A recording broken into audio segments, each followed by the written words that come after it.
നന്ദിയോടെ സ്തുതിക്കുന്നു. അല്പസമയം നമുക്ക് ദൈവവചനത്തിന് മുമ്പിൽ ഇരിപ്പാനും അല്പം കൂടെ ആഴമായ കാര്യങ്ങൾ ദൈവത്തെങ്കിൽ നിന്ന് ചിന്തിച്ചേറ്റെടുക്കുവാനും കർത്താവ് കൃപ തരട്ടെ. ചില കാര്യങ്ങൾ എല്ലാ ലെവലിലും പഠിപ്പിക്കാൻ ഒക്കത്തില്ല. ഒരു ലെവൽ കഴിഞ്ഞവരെ മാത്രമേ പഠിപ്പിക്കാൻ ഒക്കത്തുള്ളൂ. എൻ്റെ ജീവിതത്തിൽ ഒരു ലെവൽ കഴിഞ്ഞപ്പോൾ ചിലത് പഠിപ്പിക്കാൻ ദൈവം തീരുമാനിച്ചു, എനിക്ക് പറഞ്ഞു തന്നു. ഞാൻ ഒന്ന് രണ്ട് കാര്യങ്ങൾ ഓർക്കുന്നുണ്ട്. ആരംഭത്തിങ്കിൽ ഞാൻ പ്രസംഗം തുടങ്ങുമ്പോൾ 12-ാമത്തെ വയസ്സിലാണ്. അന്ന് ഗൗരവമുള്ള പലതും എനിക്കറിയാൻ വയ്യായിരുന്നു. കാലത്തിൻ്റെ പോക്കിൽ ഏൽപ്പിച്ചാൽ പ്രയോജനപ്പെടുത്തും എന്ന് ദൈവത്തിനോട് ബോധ്യപ്പെട്ടതിനെ തുടർന്ന് പലതും കർത്താവ് ഏൽപ്പിച്ചു. കഴിഞ്ഞ വർഷം ഞാൻ എടുത്ത കാര്യങ്ങളല്ല ഈ വർഷം എടുക്കുന്നത്. അതിനേക്കാൾ വ്യത്യസ്തമായത് ദൈവം ഏൽപ്പിച്ചു. നമ്മുടെയൊക്കെ ജീവിതത്തിൽ വളർച്ചയിലേക്ക് വരുവാൻ കർത്താവ് നമുക്കിടയാക്കട്ടെ. പതിവായി ഇവിടെ എടുത്തുകൊണ്ടിരുന്ന അനേക വേദഭാഗങ്ങളുണ്ട്. ഏതാണ്ട് 2018 മുതൽ ശാസ്ത്രവും ബൈബിളും കൂടെ ചേർത്തുകൊണ്ട്, ശാസ്ത്രവും ബൈബിളും ചരിത്രവും ചേർത്തുകൊണ്ട് ഒക്കെ നമ്മളിവിടെ ഒരുപാട് ക്ലാസ്സുകൾ എടുത്തിരുന്നു. അതിനു മുമ്പ് എനിക്കത് അറിയാൻ വയ്യായിരുന്നു. അത് പഠിപ്പിച്ചാലും ഞാനത് പറയുമോ എന്ന് ദൈവത്തിന് അറിയാൻ വയ്യായിരുന്നു. അതുകൊണ്ട് അതിനുള്ള ബോൾനെസ് ആകുന്നത് വരെ ദൈവം വെയിറ്റ് ചെയ്തു. പഴയതിൻ്റെ പലതിൻ്റെ ഓർമ്മകൾ ഒന്ന് ഓർമ്മിപ്പിച്ചു പോയാൽ എളുപ്പമുണ്ട്. അത് ഓർപ്പിച്ചു വിടുമെന്നുള്ളതേ ഉള്ളൂ. പക്ഷെ നമ്മൾ ഇന്ന് എടുക്കുന്നത് ഇന്ന് ആവശ്യമുള്ള പുതിയ കാര്യങ്ങളായിരിക്കും. ഇന്ന് രാവിലത്തെ സെക്ഷന് ഞാൻ പറഞ്ഞായിരുന്നു, ഒരു കൂട്ടം ശക്തന്മാരെ അന്തിമ തലമുറകളിൽ എഴുന്നേൽപ്പിക്കുവാൻ ആവശ്യമുള്ള വിദ്യാഭ്യാസം, ക്രിസ്തീയ വിദ്യാഭ്യാസം ദൈവം നമുക്ക് തരട്ടെ. ആവശ്യമുള്ള ദർശനങ്ങൾ കർത്താവ് നമുക്ക് പകരട്ടെ. ആരംഭത്തിങ്കിൽ ദൈവം സൃഷ്ടിച്ച ശേഷം ദൈവം മനുഷ്യനെ സൃഷ്ടിച്ചു. അതിൻ്റെ പുറകിലുള്ളത് നമുക്കറിയാവുന്നതാണ്. ഞാനതങ്ങ് വിടുകയാണ്. ദൈവത്തിൻ്റെ വാക്കിനാൽ സകലതും സൃഷ്ടമായി. All that. ലൂസിഫറിനെ ദൈവം ഭൂമിയിലേക്ക് അയച്ചു. അവനിവിടെ ഒരുപാട് ദോഷം ചെയ്തു. ഒരുപാട് ഭരണപരിഷ്കാരങ്ങൾ ലൂസിഫർ ഇവിടെ കൊണ്ടുവന്നു. അത് ദൈവത്തിന് അംഗീകാര്യമല്ലായിരുന്നതിനാൽ ദൈവം അവനെ പാടോടെ തുടച്ചു മാറ്റി. ആ പദം മറക്കരുത്. അത് ദൈവത്തിന് അംഗീകാര്യമല്ലായിരുന്നു. ആകയാൽ ദൈവം അവനെ പാടോടെ തുടച്ചു മാറ്റിയ ശേഷം മനുഷ്യനെ ദൈവം സൃഷ്ടിച്ച് ഏദനിലാക്കി. ദൈവത്തിൻ്റെ സാദൃശ്യത്തിലും സ്വരൂപത്തിലും ഏൽപ്പിച്ചു. അവനെ സൃഷ്ടിച്ചു. ദൈവത്തെപ്പോലെ തേജസ്സും ബഹുമാനവുമുള്ള വസ്ത്രം അവനെ ധരിപ്പിച്ചു. ആണും പെണ്ണുമായി സൃഷ്ടിച്ച് സന്താനപുഷ്ടിയുള്ളവരായി പെരുകുവാൻ ആവശ്യപ്പെട്ടു. കുടുംബമായി വർദ്ധിച്ചു വരുവാൻ ദൈവം അവനെ ഏൽപ്പിച്ചു. ദൈവം ദ ഡൊമിനിയൻ, സകല അധികാരവും ഏൽപ്പിച്ചു. എന്നിട്ട് പറഞ്ഞു, റീപ്ലനീഷ്, വീണ്ടും സന്താനപുഷ്ടിയുള്ളവനായി പെരുകുക. മോനെ ആദമേ, ഈ ചെയ്ത പോലെ എല്ലാം അതിനെ ലൂസിഫറിന് ചെയ്തതാണ്. ഇത് മുഴുവൻ ഞാൻ ലൂസിഫറിന് ചെയ്തതാണ്. പക്ഷെ അവൻ മിസ്അപ്രോപ്രിയേറ്റ് ചെയ്തു. അതുകൊണ്ട് നീ വീണ്ടും ആരംഭിക്ക്, റീപ്ലനീഷ്. അതുകൊണ്ടാണ് ഞാൻ ആ പദം ഉപയോഗിച്ചത്, റീപ്ലനീഷ്. ആദം ഹവ്വമാർ പാപം ചെയ്തു. കാര്യം സാത്താന് അവരെ എടുത്തു കളയാൻ തീരുമാനിച്ചു. അവർ പാപം ചെയ്തു. സാത്താന് പറ്റിയതുപോലെ മനുഷ്യനും പറ്റി. പക്ഷെ സാത്താനെ സൃഷ്ടിച്ചതിനേക്കാൾ കൂടുതൽ, അല്ലെ സാത്താനെ ഇവിടെ ലൂസിഫറിനെ ഇവിടെ ആക്കിയതിനേക്കാൾ കൂടുതൽ പ്രിക്കോഷനുകളോടുകൂടെയാണ് ദൈവം ആദം ഹവ്വമാരെ ആക്കിയത്. അതുകൊണ്ട് ഇവരെ ഇവിടെ നിന്ന് എടുത്തു കളഞ്ഞില്ല. എടുത്തു മാറ്റുന്നൊരു ദിവസം വരും, അന്ന് എടുത്തു കളഞ്ഞില്ല. മനുഷ്യവർഗത്തെ മുഴുവനും ഈ ഭൂമിയിൽ നിന്നും മാറ്റും. നമ്മൾ 2 ഞായറാഴ്ച കഴിയുമ്പോഴത്തേക്ക് അവിടെ വരും. ആകാശവും ഭൂമിയും അവൻ്റെ മുമ്പിൽ നിന്ന് ഒഴിഞ്ഞു പോകുന്ന വേറൊരു ദിവസം വരും. അന്ന് മുഴു മനുഷ്യനെയും ഇവിടുന്ന് മാറ്റും. ലൂസിഫർ ഇവിടെ എത്ര വർഷം വസിച്ചിരുന്നു? ശാസ്ത്രവും ബൈബിളും കൂടെ ഒരുമിച്ച് വെച്ചാൽ ഏതാണ്ട് 3.5 ബില്യൺ വർഷം. അത്രയൊന്നും മനുഷ്യന് കാണത്തില്ല. അതിന് മുമ്പേ നമ്മളെ ഇവിടുന്ന് മാറ്റും. മുഴുവൻ ആളുകളെ ഇവിടുന്ന് മാറ്റിയേച്ച് ഈ ഭൂമിയെ വേറെ എന്തോ ചെയ്യും. എനിക്കറിഞ്ഞൂടെ എന്തോ ആണെന്ന്. എന്തെങ്കിലും ദൈവം ചെയ്യും. അത് ദൈവത്തിന് മാത്രം അറിയാം. കാര്യം ആകാശം അവൻ്റെ മുമ്പിൽ നിന്ന് നീങ്ങിപ്പോയി, ഭൂമി അവൻ്റെ മുമ്പിൽ നിന്ന് നീങ്ങിപ്പോയി. അവയെ പിന്നെ കണ്ടില്ല. മനുഷ്യൻ പിന്നെ അങ്ങോട്ട് പോയിട്ടില്ല. തൽക്കാലത്തേക്ക് ഏദൻ തോട്ടത്തിൽ നിന്ന് ദൈവം അവനെ പുറത്താക്കി വിടുതലിൻ്റെ വീണ്ടെടുപ്പിൻ്റെയും വാഗ്ദത്തം കൊടുത്തു. The first fall of man എന്ന് നമ്മളതിനെക്കുറിച്ച് പഠിച്ചു. മനുഷ്യൻ്റെ ഒന്നാമത്തെ വീഴ്ച. ആൻഡ് വി ലോസ് പാരഡൈസ്, പറദീസ നമുക്ക് നഷ്ടമായി. Man casted out with a promise, the seed of woman. സ്ത്രീയുടെ സന്തതി എന്ന ഒരു വാഗ്ദത്തത്തോടുകൂടെ ദൈവം മനുഷ്യനെ ഏദനിൽ നിന്ന് പുറത്താക്കി. തുടർന്നുള്ള ഭാഗങ്ങൾ നമ്മൾ ചാവുകട ലിഖിതങ്ങളിൽ മാത്രമേ വായിക്കുന്നുള്ളൂ. ചാവുകട ലിഖിതങ്ങളെക്കുറിച്ച് വലിയ വിശദീകരണത്തിന് ഞാൻ ഇന്ന് പോകുന്നില്ല. എന്നെനിക്ക് തോന്നുന്നു ഞാൻ ഒരു മണിക്കൂറോളം ചാവുകട ലിഖിതങ്ങളെക്കുറിച്ചുള്ള പല ലേഖനങ്ങളും പലതും ഒന്നുകൂടെ എടുത്തു നോക്കി അത്ഭുതം തോന്നുമാറ് ഒരുപാട് വിവരങ്ങൾ നമുക്ക് കിട്ടാനുണ്ട്. അത്ഭുതം തോന്നുമാറ് അതിലെ പല പുസ്തകങ്ങളും വില കുറഞ്ഞു 200 രൂപയ്ക്കൊക്കെ കിട്ടുന്ന പുസ്തകങ്ങളുണ്ട്. ഇപ്പം അതിൽ ചാവുകട ലിഖിതങ്ങൾക്കകത്തെ 1500ഓളം റൈറ്റിങ്സ് ഉണ്ട്, 1500ഓളം റൈറ്റിങ്സ് ഉണ്ട്. അതിലെ ചില പുസ്തകങ്ങൾ 200 രൂപ വരെ വില താണു വന്നു, 200 ശിഷ്ടം രൂപ വരെ വില താണു വന്നു. ഞാൻ ഇന്ന് ഇതൊക്കെ ഒന്ന് എടുത്തു നോക്കി. അവൈലബിളാണ്, അത്യാവശ്യമുള്ളവർക്ക് വായിക്കാനും പഠിക്കാനും. ദൈവം ഇത് അറിയാഞ്ഞുകൊണ്ട് നശിച്ചു പോയെന്ന് ആരും പറയാതിരിക്കാൻ അറിയാനുള്ള മെത്തേഡുകൾ ദൈവം തന്നു തുടങ്ങി. അത് പ്രധാനമായിട്ടും written by Aramaic temple priest. അധികവും അത് എഴുതിയിരിക്കുന്നത് പഴയ നിയമ ദേവാലയത്തിലുണ്ടായിരുന്ന പുരോഹിതന്മാരാണ്. പ്രവാചകന്മാരിൽ നിന്ന് കേട്ടതും അതിൻ്റെ പിൻപിൽ നിന്ന് പഠിച്ചതും അവർ വായിച്ചതുമായ പുസ്തകങ്ങളിൽ നിന്ന് അവരെഴുതിയതുമായ ഭാഗങ്ങളാണ് ഇതിനകത്ത് അധികവും. Found in Hebrew, Aramaic and its dialects.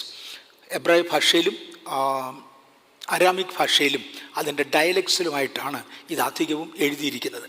They are discovered between 1946 and 56. 1946 മുതൽ 56 വരെയുള്ള വർഷങ്ങളിലാണ് ചാവുകട ലിഖിതങ്ങൾ കണ്ടുകിട്ടിയത്. എഴുതിയതെന്നല്ല, കണ്ടുകിട്ടിയത്. Much of ancient informations are found in the Dead Sea Scrolls. ഒരുപാട് പഴയ കാല ചരിത്രങ്ങൾ നമുക്ക് കിട്ടുന്നത് ഇതിനകത്തുനിന്നേ ഉള്ളൂ. ഇതിൻ്റെ പല ഭാഗങ്ങളിലും ബൈബിളിലുണ്ട്. ഉൽപ്പത്തി പുസ്തകം മൊത്തം ചാവുകട ലിഖിതങ്ങളിലുണ്ട്. പുറപ്പാട് പുസ്തകത്തിൻ്റെ ഭാഗങ്ങൾ, യോശുവയുടെ ഭാഗങ്ങൾ പലതും ബൈബിളിനകത്തുണ്ട്. ചാവുകട ലിഖിതങ്ങൾക്കകത്തുണ്ട്. ഇങ്ങനെയുള്ള പല ഭാഗങ്ങളും കിട്ടുന്നുണ്ട്. ഇതിനകത്ത് ആദം ഹവ്വമാരുടെ പുസ്തകങ്ങൾ 2 പുസ്തകങ്ങളുണ്ട്. അതുപോലെ തന്നെ ശൂരന്മാരുടെ പുസ്തകം എന്നാണ് അതിനെ മലയാളത്തിൽ വിളിക്കുന്നത്. മലയാള ബൈബിളിൽ അതിനെക്കുറിച്ച് എഴുതിയിരിക്കുന്നത്. അതിനകത്തും ഒത്തിരി വിവരങ്ങൾ കിട്ടുന്നുണ്ട്. ഈ വിവരങ്ങളെല്ലാം തന്നെ ചാവുകട ലിഖിതങ്ങളിൽ നിന്നാണ്. ചാവുകട ലിഖിതങ്ങളെക്കുറിച്ചുള്ള ഒരുപാട് തർജ്ജമകൾ അതിനകത്ത് ഹാനോക്കിൻ്റെ പുസ്തകത്തെ കുറിക്കുന്ന ഒരുപാട് തർജ്ജമകളുണ്ട്. ഞാൻ ഇന്ന് ചെക്ക് ചെയ്തപ്പോൾ 300 ശിഷ്ടം ആളുകൾ ഇത് തർജ്ജമ ചെയ്തിട്ടുണ്ട് എന്ന് പറഞ്ഞാൽ അതുപോലെ പ്രാധാന്യം അർഹിക്കുന്ന പുസ്തകമായിരുന്നു. 300 ശിഷ്ടം വ്യക്തികൾ ഇത് തർജ്ജമ ചെയ്തിട്ടുണ്ട്. ഇതിനെ ഞാൻ പറഞ്ഞത് 200 രൂപ മുതൽ 2000 ശിഷ്ടം രൂപ വരെ, 200s to 2000s വിലയുള്ള വ്യത്യസ്ത ടൈപ്പിലുള്ള പ്രിൻറ്റിങ്ങും അതും ഇതൊക്കെ ആയിട്ട് ഇത് കിട്ടാനുണ്ട്.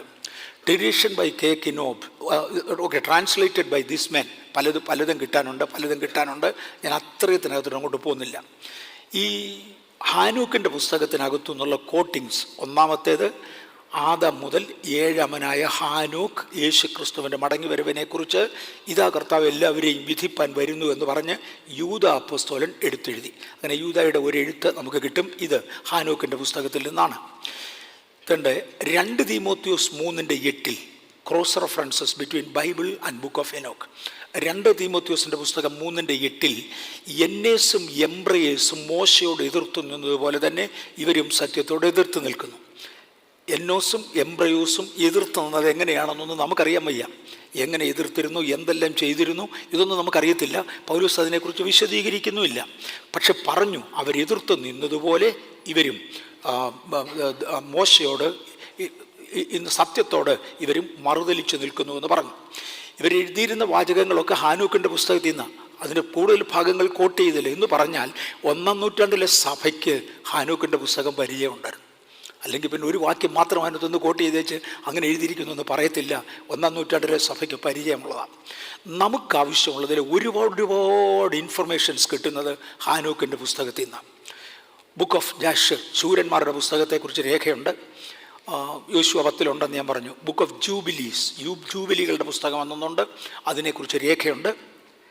അങ്ങനെ അങ്ങും ചില രേഖകൾ ബൈബിളിലുള്ള ഒരു പുസ്തകമാണിത്. പക്ഷേ ഇത് സിറ്റീസ് വേദപുസ്തകത്തിൻ്റെ ഭാഗമല്ല. വേദപുസ്തകത്തിൻ്റെ ഭാഗമാക്കി അംഗീകരിക്കാൻ ഒരിക്കൽ ദൈവസഭ ഒരുമിച്ചുകൂടി. അന്ന് നേതാക്കന്മാർ ഒരുമിച്ച് ഏതൊക്കെ പുസ്തകങ്ങളാണ് നമ്മൾ എടുക്കേണ്ടത് എന്ന് ഒത്തിരി ശോധന എടുത്തു. ഞാൻ ഈ കഴിഞ്ഞ ദിവസം ഈ കാതോലിക് ബൈബിൾ, ഓശാന ബൈബിൾ, എന്തോ എൻ്റെ പേര് പറയുന്നത്, Catholic Bible, what ever it is, Catholic Bible മലയാളത്തിലേക്കൊരു തർജ്ജമയുണ്ട്. ആ തർജ്ജമ ചെയ്ത ഒരു ബോർഡുണ്ട്. ആ ബോർഡിലെ ഒരു മെമ്പറുടെ സംസാരം കേട്ടു. എത്ര മാസങ്ങൾ തമ്മിൽ തർക്കിച്ചും അങ്ങോട്ടും ഇങ്ങോട്ടും അവർ ആർഗ്യൂ ചെയ്തുമാണ് ഏത് വാചകം എടുക്കണമെന്ന് തീരുമാനിച്ചത്. കാര്യം പല ഭാഷകളിൽ എഴുതിയിരിക്കുന്ന മൂലകൃതികൾ തർജ്ജമ ചെയ്തിട്ട് നോക്കിയിട്ട് അവരെ സംബന്ധിച്ചിടത്തോളം റോമൻ കത്തോലിക്ക സഭയുടെ ഉപദേശവും കൂടെ ശോധന ചെയ്തിട്ട് ഒന്നിനും കേടുവരാത്ത രീതിയിൽ ഒരു വാചകം കണ്ടുപിടിക്കണം. ചില വാചകങ്ങൾക്ക് വേണ്ടി ആഴ്ചകൾ തർക്കിച്ചു എന്നാണ് അവർ ഡിബേറ്റ് ചെയ്തു. തർക്കിച്ചു എന്ന് പറഞ്ഞാൽ വഴക്കുണ്ടാക്കിയെന്നല്ല, ഏത് വേണം എന്നാലോചിച്ചു. ഇതുപോലെ ആലോചിച്ചുമൊക്കെയാണ് ഈ പുസ്തകങ്ങളൊക്കെ എടുക്കുന്നത്. ഈ പുസ്തകങ്ങൾ നമുക്ക് പ്രയോജനമുള്ളതാണ്. എന്നിട്ട് എന്തുകൊണ്ട് ഈ പുസ്തകം ക്രിസ്തീയ മണ്ഡലത്തിൽ അങ്ങനെ അംഗീകരിച്ചില്ല, അല്ലെങ്കിൽ ബൈബിളിൻ്റെ ഭാഗമായി അംഗീകരിച്ചില്ല? ബൈബിളിന് നിരക്കാത്തതിനകത്തുണ്ട്, ബൈബിളിന് നിരക്കാത്തതും ഇതിനകത്തുണ്ട്. എങ്ങനെ വന്നു? പല തർജ്ജമകളായി, ഒരുപാട് തർജ്ജമകൾ. ഞാൻ പറഞ്ഞു 300 ശിഷ്ടം തർജ്ജമകൾ ഇന്ന് അവൈലബിളാണ്. 300 ശിഷ്ടം തർജ്ജമകൾ. ഇതിനെക്കുറിച്ച് വായിച്ചത് ഈ പുസ്തകമാണ് ഈ ബൈബിളിനോട് ബന്ധപ്പെട്ട പുസ്തകങ്ങളിൽ ഏറ്റവും ആധികാരികം. ഹാനോക്ക് 300 വർഷം ദൈവത്തോടുകൂടെ നടന്ന് ദൈവം ഏൽപ്പിച്ച ഗൗരവമുള്ള കാര്യങ്ങൾ എഴുതിയതാണ്.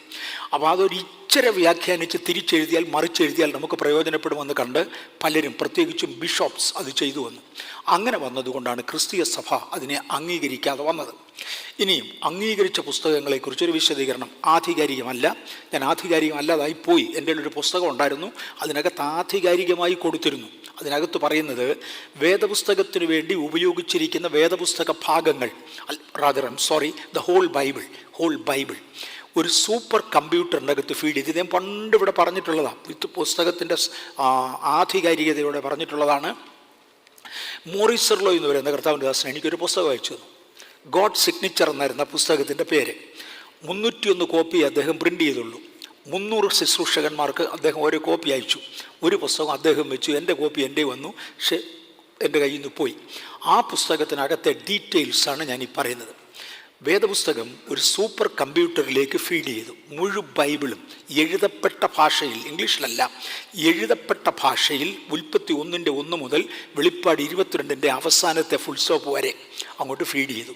ഫീഡ് ചെയ്ത് ചോദിച്ചു, സാധാരണ പുസ്തകങ്ങളിൽ കാണാനില്ലാത്ത എന്തെങ്കിലും സൂപ്പർ കോഡിങ്ങുകൾ ഇതിനകത്തുണ്ടെങ്കിൽ എടുത്തു തരാൻ പറഞ്ഞു. 45,000 പേജുള്ള പ്രിൻ്റ് ഔട്ട് ഇങ്ങോട്ട് ഇട്ട് കൊടുത്തു. അത്രയും കോഡുകൾ ഇതിനകത്തുണ്ട്. ഈ കോഡുകൾ എല്ലാം കൂടെ നോക്കിയിട്ട് ഈ വേദപുസ്തകത്തിൽ ചേർക്കാത്ത പുസ്തകങ്ങൾക്കകത്ത് ഈ കോഡിങ് ഇല്ല എന്ന് പറഞ്ഞാൽ ബൈബിളിൽ ചേർക്കാൻ വേണ്ടി ദൈവം തന്നതല്ല അതിൻ്റെ അർത്ഥമാണ്. അതുകൊണ്ട് ഞാൻ ഇന്ന് എടുക്കാൻ പോകുന്ന ഈ പുസ്തകങ്ങൾക്കൊന്നും ബൈബിളിൻ്റെ ആധികാരികമുള്ളതല്ല.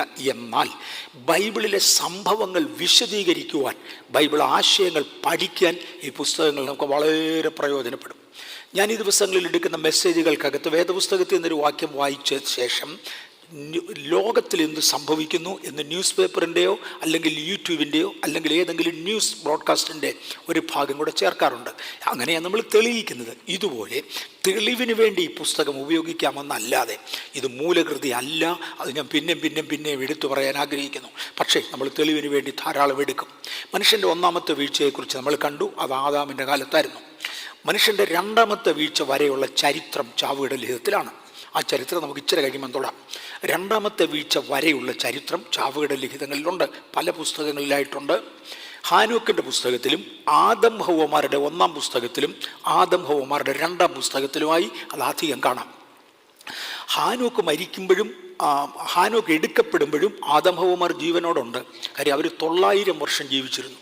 ഹാനോക്ക് എടുക്കപ്പെടുന്നത് ആ പ്രായത്തിലും ആദമും ഹവ്വയും ജീവനോടിരുന്നു. ആദാമിനോടും ഹവ്വയോടും ചോദിച്ച് അവർ പറഞ്ഞ ചരിത്രങ്ങൾ, അവരുടെ കണ്ണിന് കണ്ട ചരിത്രങ്ങൾ ഹാനോക്ക് രേഖപ്പെടുത്തിയിട്ടുണ്ട്. ഈ ആദം മുതൽ നോഹ വരെയുള്ള കാലഘട്ടം കൊണ്ട് എന്തൊക്കെ വീഴ്ചകൾ സംഭവിച്ചിരുന്നു, മനുഷ്യനിൽ എന്തൊക്കെയാണ് വന്നുപോയ തെറ്റുകൾ എന്ന് ഈ പുസ്തകങ്ങൾ വിശദീകരിക്കുന്നുണ്ട്. 2-ാം വീഴ്ച നോഹയുടെ കാലത്തായിരുന്നു. 3-ാമത്തെ വീഴ്ച വന്നത്, അതായിരുന്നു ഏറ്റവും വലിയ വീഴ്ച, ഇത് നിമ്രോദിൻ്റെ കാലത്തായിരുന്നു. നിമ്രോദിൻ്റെ കാലത്ത് വന്നത് എന്തൊക്കെയാണ്, അത് ഇച്ചിരൂടെ ഗൗരവമാണ്. കാര്യം ഏറ്റവും ഗൗരവമായ വീഴ്ച വന്നത് നിമ്രോദിൻ്റെ കാലത്താണ്. സാത്താനെ ആദ്യമേ ദൈവം ശാസിക്കുന്ന സമയത്ത് അവൻ പറയുന്നൊരു വാചകമുണ്ട്, യെശയ്യാവിൽ കിടപ്പുണ്ട്, ഞാൻ ആ സ്വർഗത്തിൽ കയറും. എന്നെ സ്വർഗത്തിൽ നിന്ന് ഇറക്കി വിട്ടെങ്കിൽ ഞാൻ പോവുകയില്ല, ഞാൻ സ്വർഗത്തിൽ കയറും. അഡമൻ മെൻറ്റാലിറ്റി പലർക്കുമുണ്ട്. ഈ അഡമൻ്റ് മെൻറ്റാലിറ്റി, ചത്തെന്ന് പറഞ്ഞാൽ വിടുകയില്ല. നമ്മൾ ഒരു നീറിനെ പോലെ നിന്ന്, നീറൊരുത്തിനെ കടിച്ചു കഴിഞ്ഞാൽ വിടത്തില്ല, അത് ചാകുകയേ ഉള്ളൂ. ഞാൻ ചാകണമെന്ന് പോകുന്നില്ല, എന്നെ നീറ് കടിച്ചാൽ ഞാൻ ഇവിടെ ചാകുന്നത്, നീറേ ചാകുകയുള്ളൂ. അങ്ങനെ കടിച്ചു ചാകുന്നൊരു സ്വഭാവമുണ്ട്. അതിനെയാണ് അഡമൻ മെൻറ്റാലിറ്റി എന്ന് വിളിക്കും. ചിലപ്പം നമ്മൾ പറയും മർക്കട മുഷ്ടിന്ന്. നിങ്ങൾ പലരും കേട്ട് കാണും, മർക്കടം എന്ന് പറഞ്ഞാൽ കുരങ്ങനെ പിടിക്കാനുള്ള പരിപാടി. ഈ കുരങ്ങനെ പിടിക്കാൻ വേണ്ടി കേട്ടിട്ടില്ലാത്ത ചെറുപ്പക്കാരൊന്നും വന്നിട്ടില്ല. നമ്മളും പഴയ സഭ പോലായി. Okay, praise the Lord. Okay, thank God for them. ഓൺലൈനിലും ഉണ്ട് ഒരുപാട് പേര്. ഞാൻ ചെറുപ്പക്കാരെന്ന് ഉദ്ദേശിച്ച കുറച്ചുകൂടെ ചെറിയ പിള്ളേരുടെ കാര്യമാണ്. യുവാക്കൾ ഇതിനകത്ത് ഇഷ്ടം പോലുണ്ട്. അതില്ലെന്നല്ല ഞാൻ പറഞ്ഞു. ഓക്കെ, ദൈവത്തിന് സ്തോത്രം. ഒരു കുരങ്ങനെ പിടിക്കാനായിട്ട്, കുരങ്ങൻ വന്ന് ശല്യം ഉണ്ടാക്കുന്നുണ്ട്, കുരങ്ങനെ പിടിക്കാൻ വേണ്ടി ആളുകൾ എടുത്തുകൊണ്ടിരുന്ന ഒരു പഴയ മെത്തേഡ്, ഒരു തേങ്ങ കൊണ്ടുവന്ന് ആ തേങ്ങയുടെ മേൾവശം മാത്രം ചെത്തും. എന്നിട്ട് തേങ്ങ മണ്ണിനകത്ത് ഉറപ്പിച്ച് വെക്കും. ഇളകി പോകത്തോടെ ആണി അടിച്ച്, അത് തേങ്ങയ്ക്കകത്തോടെ ആണി അടിച്ച് മണ്ണിനകത്ത് ഉറപ്പിച്ച് വെക്കും. എന്നിട്ട് ഇതിൻ്റെ മേളിൽ നിന്നൊരു അല്പസ്ഥലം ചെത്തിക്കളയും. കുരങ്ങ് വന്നാൽ ഉടനെ പുള്ളിക്ക് ഈ കരിക്ക് ഭയങ്കര ഇഷ്ടമാണ്. ഇവനിതിനകത്ത് കൈയിട്ട് ആളിച്ചു വാരി ഈ കരിക്കെടുക്കും. പക്ഷേ ഇവർ മുറിക്കുന്ന ശൈലി, ഇതിനകത്തോട്ട് കൈയിടാം. കാര്യം കൈ ഇങ്ങനെ വളരെ ചെറുതായിട്ട് വെച്ചുകൊണ്ട് അങ്ങോട്ട് ഇടാം. ആളിച്ചു വാരി എടുത്തു കഴിഞ്ഞാൽ കൈ ചുരുട്ടിയാൽ പിന്നെ തിരിച്ചു വരത്തില്ല. ഈ വലിപ്പത്തിനാണ് ഇതുണ്ടാക്കുന്നത്. കുരങ്ങ് വരും, കൈ അകത്തിടും, അളിച്ചു വാരും, കൈ കൊണ്ട് മുറുക്കി പിടിക്കും, എടുത്ത് തിന്നാൻ നോക്കും, കൈയും വരത്തില്ല, പോക്കും ഉണ്ടാകത്തില്ല. അവിടെ ഇരിക്കുന്ന പരുവത്തിനാണ് ഈ വസ്തുവിൻ്റെ ഉടമസ്ഥം വരുന്നത്. തെങ്ങേക്കരി ഉള്ള കരിക്കെല്ലാം ഇട്ട് കളയുന്ന കുരങ്ങ്. അതുകൊണ്ട് പണ്ട് ഇതിനെ പിടിക്കുന്ന പരിപാടിയായിരുന്നു. വന്ന് ഇതിൻ്റെ മുതുകിനെ അടിച്ചു കൊന്നാൽ ചാകുന്നത് വരെ അവൻ കൈ വിടുകയില്ല. ഈ കൈ ഇങ്ങനെ പിടിച്ചുകൊണ്ട് ഓടാൻ ശ്രമിക്കുകയുള്ളൂ. ഇതിനെയാണ് വിളിക്കുന്നത് മർക്കട മുഷ്ടി. ഞാൻ പറഞ്ഞത് ചെയ്യും. നമ്മുടെ ഒത്തിരി പിള്ളേർക്ക് സോക്കേടുണ്ട്, അല്ല വലിയവർക്കുണ്ടല്ലോ. അതിൻ്റെ നാശകാരണവും അതാ. സാത്താനും ഇതുപോലെ നാശകാരണമാണ്. ഇവൻ ഭയങ്കര ദുർബുദ്ധിക്കാരനാണ്. ഞാൻ പറഞ്ഞതേ നടക്കൂ. അവൻ പറഞ്ഞ് എന്നെ സ്വർഗത്തിൽ നിന്ന് ഇറക്കി വിട്ടെങ്കിൽ ഞാൻ സ്വർഗത്തിൽ തിരിച്ചു കയറും. ദൈവം അവനോട് പറഞ്ഞു ദൈവിക സംസ്കാരത്തിൽ പോകത്തില്ല. അവൻ്റെ തീരുമാനമാണ്, ഡിസിഷനാണ്, ഞാൻ ഇങ്ങനെ പോകത്തുള്ളൂ. പക്ഷെ അവൻ പറഞ്ഞു ഞാൻ സ്വർഗത്തിൽ കയറും, എൻ്റെ സിംഹാസനം ദൈവത്തിൻ്റെ നക്ഷത്രങ്ങൾക്ക് മീതെ വെക്കും. ഇതെല്ലാം പറഞ്ഞെങ്കിലും അത് ചെയ്യാതിരിക്കാൻ ദൈവം തീരുമാനിച്ചു. പക്ഷെ ഈ ആരംഭ വീഴ്ച മുതൽ ഇവൻ മനുഷ്യനെ തെറ്റിച്ച് ഒരു ദിവസം കൊണ്ടല്ല തെറ്റുന്നത്, പല ദിവസം കൊണ്ടാണ് തെറ്റുന്നത്. തെറ്റിച്ച് അവസാനം അവനെ ഇവിടെ കൊണ്ട് വാഴിക്കണം എന്നൊരു ചിന്തയിൽ നിമ്രോദ് ചെയ്തത് ഒരു വലിയ ഗോപുരം പണിത്. ഇതിൻ്റെ ഇടതുവശത്തായിട്ട് കാണുന്ന ചിത്രം അതാന്നു. ഒരു വലിയ ഗോപുരം പണിത്. ഇതിനെ ഏറെക്കുറെ അടുത്ത പല രൂപങ്ങളിലും പല ആംഗിളിൽ നിന്ന് എടുത്തതായിരിക്കാം. പിക്ചർ ഇൻ്റർനെറ്റിനകത്ത് കാണാനുണ്ട് പല രൂപങ്ങളിൽ. അതിലെ ഏറ്റവും അപ്രൂവ്ഡായ രൂപമാണ് ഞാൻ എടുത്തത്. കോമണായ രൂപമാണ് ഞാൻ എടുത്തത്. ഇത് വെച്ചു. ഇതിൻ്റെ മണ്ടയ്ക്ക് പൈശാചികമായ ചിഹ്നങ്ങൾ വെച്ച് അവനെ ആകർഷിച്ച് തിരിച്ചു കൊണ്ടുവരിക എന്നതായിരുന്നു ലക്ഷ്യം. പൈശാചികമായ ചിഹ്നമോ അവനിഷ്ടമുള്ള സാധനങ്ങളോ വെച്ചാൽ അവൻ വരുന്ന പതിവുണ്ട്. ഈ പുള്ളിക്ക് ബുദ്ധി അല്പം കുറവാണ്. സാത്താൻ കണ്ണിങ്ങാണ് അല്ലെന്നല്ല, എന്നാൽ നമുക്കുള്ള കോമൺ സെൻസ് ഇവനൊരല്പം കുറവാണ്. ഞാനൊരു ഉദാഹരണം പറയാം.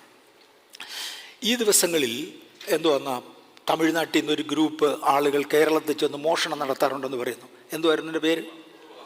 കുറുവ സംഘം. അപ്പോൾ അവരെക്കുറിച്ച് ഒരു പോലീസ് അനാലിസിസ് ഞാൻ കണ്ടു. പോലീസ് അനാലിസിസ് ഇതാണ്: ബാക്ക് ഡോറിൽ കൂടെ കയറത്തുള്ളൂ, ഫ്രണ്ട് ഡോറിൽ വരത്തില്ല. വീടിൻ്റെ ഫ്രണ്ടിൽ കൂടെ ഒരിക്കലും കുറുവ സംഘം പൊട്ടിച്ച് കയറത്തില്ല, ബാക്കിൽ കൂടെ വരത്തുള്ളൂ. ഇത് പറഞ്ഞപ്പോൾ ഞാനൊരു സംഭവം ഓർത്തു. പണ്ടൊരിക്കൽ ജലഹാലി വെച്ച് നമ്മുടെ ഒരു കൂട്ടു സഹോദരൻ്റെ വീട്ടിൽ കള്ളം കയറിയതിനെ തുടർന്ന് അദ്ദേഹം പോയി ജലഹാലി പോലീസ് സ്റ്റേഷനിൽ ഒരു കംപ്ലയിൻറ്റ് കൊടുത്തു. പക്ഷേ ഉച്ച കഴിഞ്ഞിട്ടും ഒരു പോലീസുകാരനും തിരിഞ്ഞു പോലും നോക്കിയില്ല. കാര്യം കംപ്ലയിൻറ്റിൻ്റെ കൂടെ കാശ് കൊടുത്തില്ല. ഒരു പോലീസുകാരനും തിരിഞ്ഞു നോക്കിയില്ല. ഉച്ച കഴിഞ്ഞ ശേഷം അദ്ദേഹം എൻ്റെ അടുക്ക് വന്ന് പറഞ്ഞു, സാംഗ്ലിയാന സാർ എന്ന കസേരയിലുണ്ട്, സാറിനെ ഒന്ന് വിളിച്ചു ചോദിച്ചാൽ എന്തേലും ഗുണം ഉണ്ടാകുമെന്ന്. ഞാൻ സാറിനെ വിളിച്ചു. ഞാൻ പറഞ്ഞു, സാറേ ഞാൻ നമ്മുടെ ചർച്ചിലെ ഒരാളാണ്, അദ്ദേഹത്തിൻ്റെ വീട്ടിൽ കള്ളം കയറി, കംപ്ലയിൻറ്റ് കൊടുത്തിട്ടുണ്ടോ? ഉണ്ട്, ഇത്ര മണിക്ക് കൊടുത്തു. ആളിൻ്റെ കൊടുക്കാൻ പറഞ്ഞു.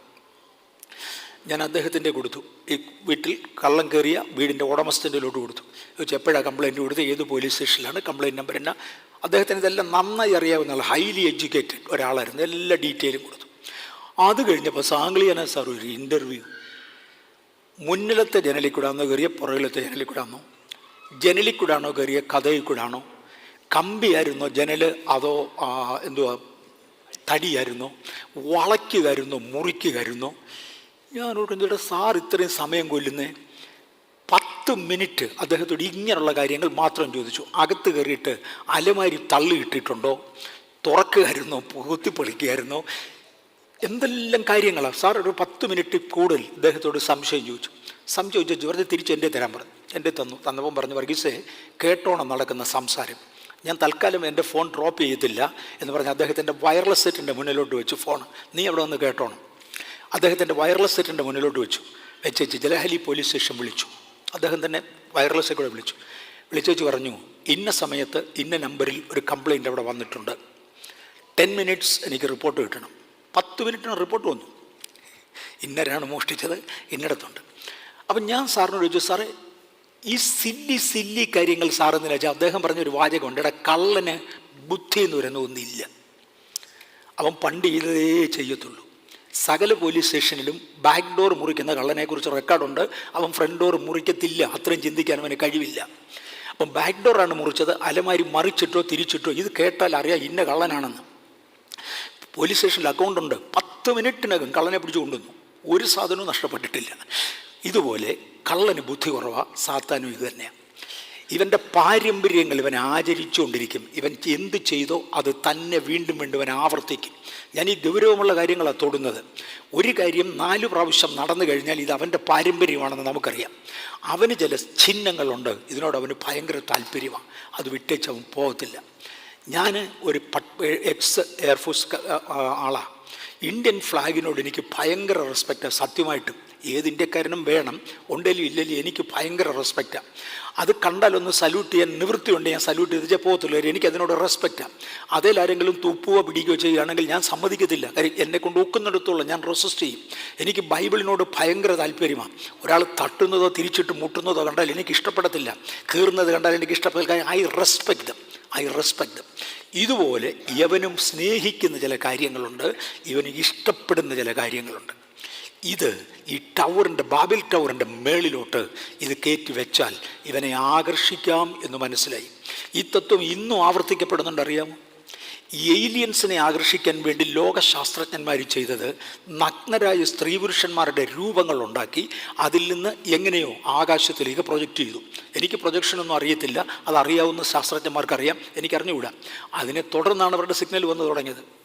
കണ്ടേ ഞങ്ങൾക്ക് ഇഷ്ടപ്പെട്ടു, ഞങ്ങൾ വരാം, അവർ പറഞ്ഞു തുടങ്ങി. അതിനുശേഷം അവൻ ഇഷ്ടപ്പെടുന്ന പലതുമുണ്ട്, അത് ഈ ഗോപുരത്തിൻ്റെ മേളിൽ വെക്കുക എന്നതായിരുന്നു താല്പര്യം. അതിനുവേണ്ടി ഒരടയാളത്തിന് വേണ്ടി കാണിച്ചതാണിത്.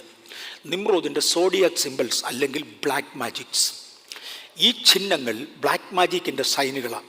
ഈ കാണുന്ന സോഡിയാക് സൈൻസ് ജനറലി ഇന്ന് അപ്രൂവ് ചെയ്തിരിക്കുന്ന, മനുഷ്യന് ഉപയോഗിക്കാൻ കഴിയുന്ന, നമുക്ക് തോന്നിയതെല്ലാം എടുത്തൊന്നും ഉപയോഗിക്കാൻ നോക്കത്തില്ല കേട്ടോ. കാര്യം അതിനും ചോദിക്കാൻ ആൾ കാണും, നിന്നോടാരും പറഞ്ഞത് തൊടാനെന്ന്, അതിനും ചോദിക്കാൻ ആൾ കാണും.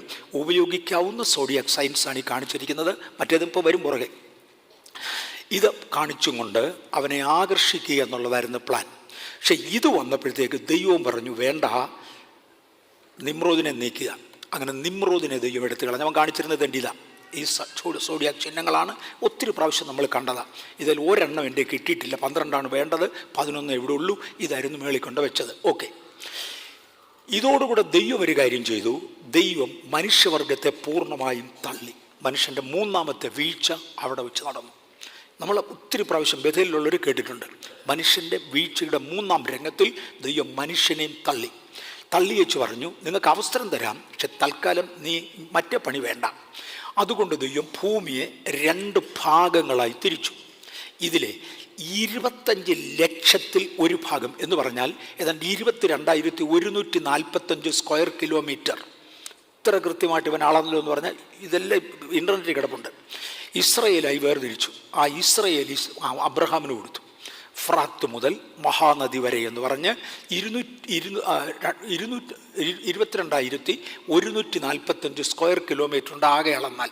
അത്രയും സ്ഥലം അബ്രഹാമിനോട് പറഞ്ഞ് നീ എടുത്തോളാൻ പറഞ്ഞു. എടുത്തേച്ച് എൻ്റെ പ്രമാണത്തിൽ നിന്നോണം. ബാക്കി മുഴുവൻ ഭാഗങ്ങളും ഈ നിമ്രോദിൻ്റെ ആളുകൾക്ക് വിട്ടുകൊടുത്തു. അന്ന് ഭൂമിയിൽ ജീവിച്ചിരുന്ന ജാതികൾക്കായി ബാക്കി മുഴുവനെ ഏൽപ്പിച്ചു കൊടുത്തു. ഭൂമി നീ പിടിച്ചു തൽക്കാലത്തേക്ക്. നമ്മളത് ഒത്തിരി പ്രാവശ്യം എടുത്തു. സത്യത്തിൽ ഭൂമിയുടെ 25 ലക്ഷത്തിൽ ഒരു ഭാഗം അബ്രഹാമിനെ ഏൽപ്പിച്ചു. 25 ലക്ഷമായിട്ട് ഇതിനെ പകുത്താൽ ഒരു ഭാഗം അബ്രഹാമിനെ ഏൽപ്പിച്ചു വെച്ച് പറഞ്ഞു, എൻ്റെ പ്രമാണത്തിൽ നിന്നോണം.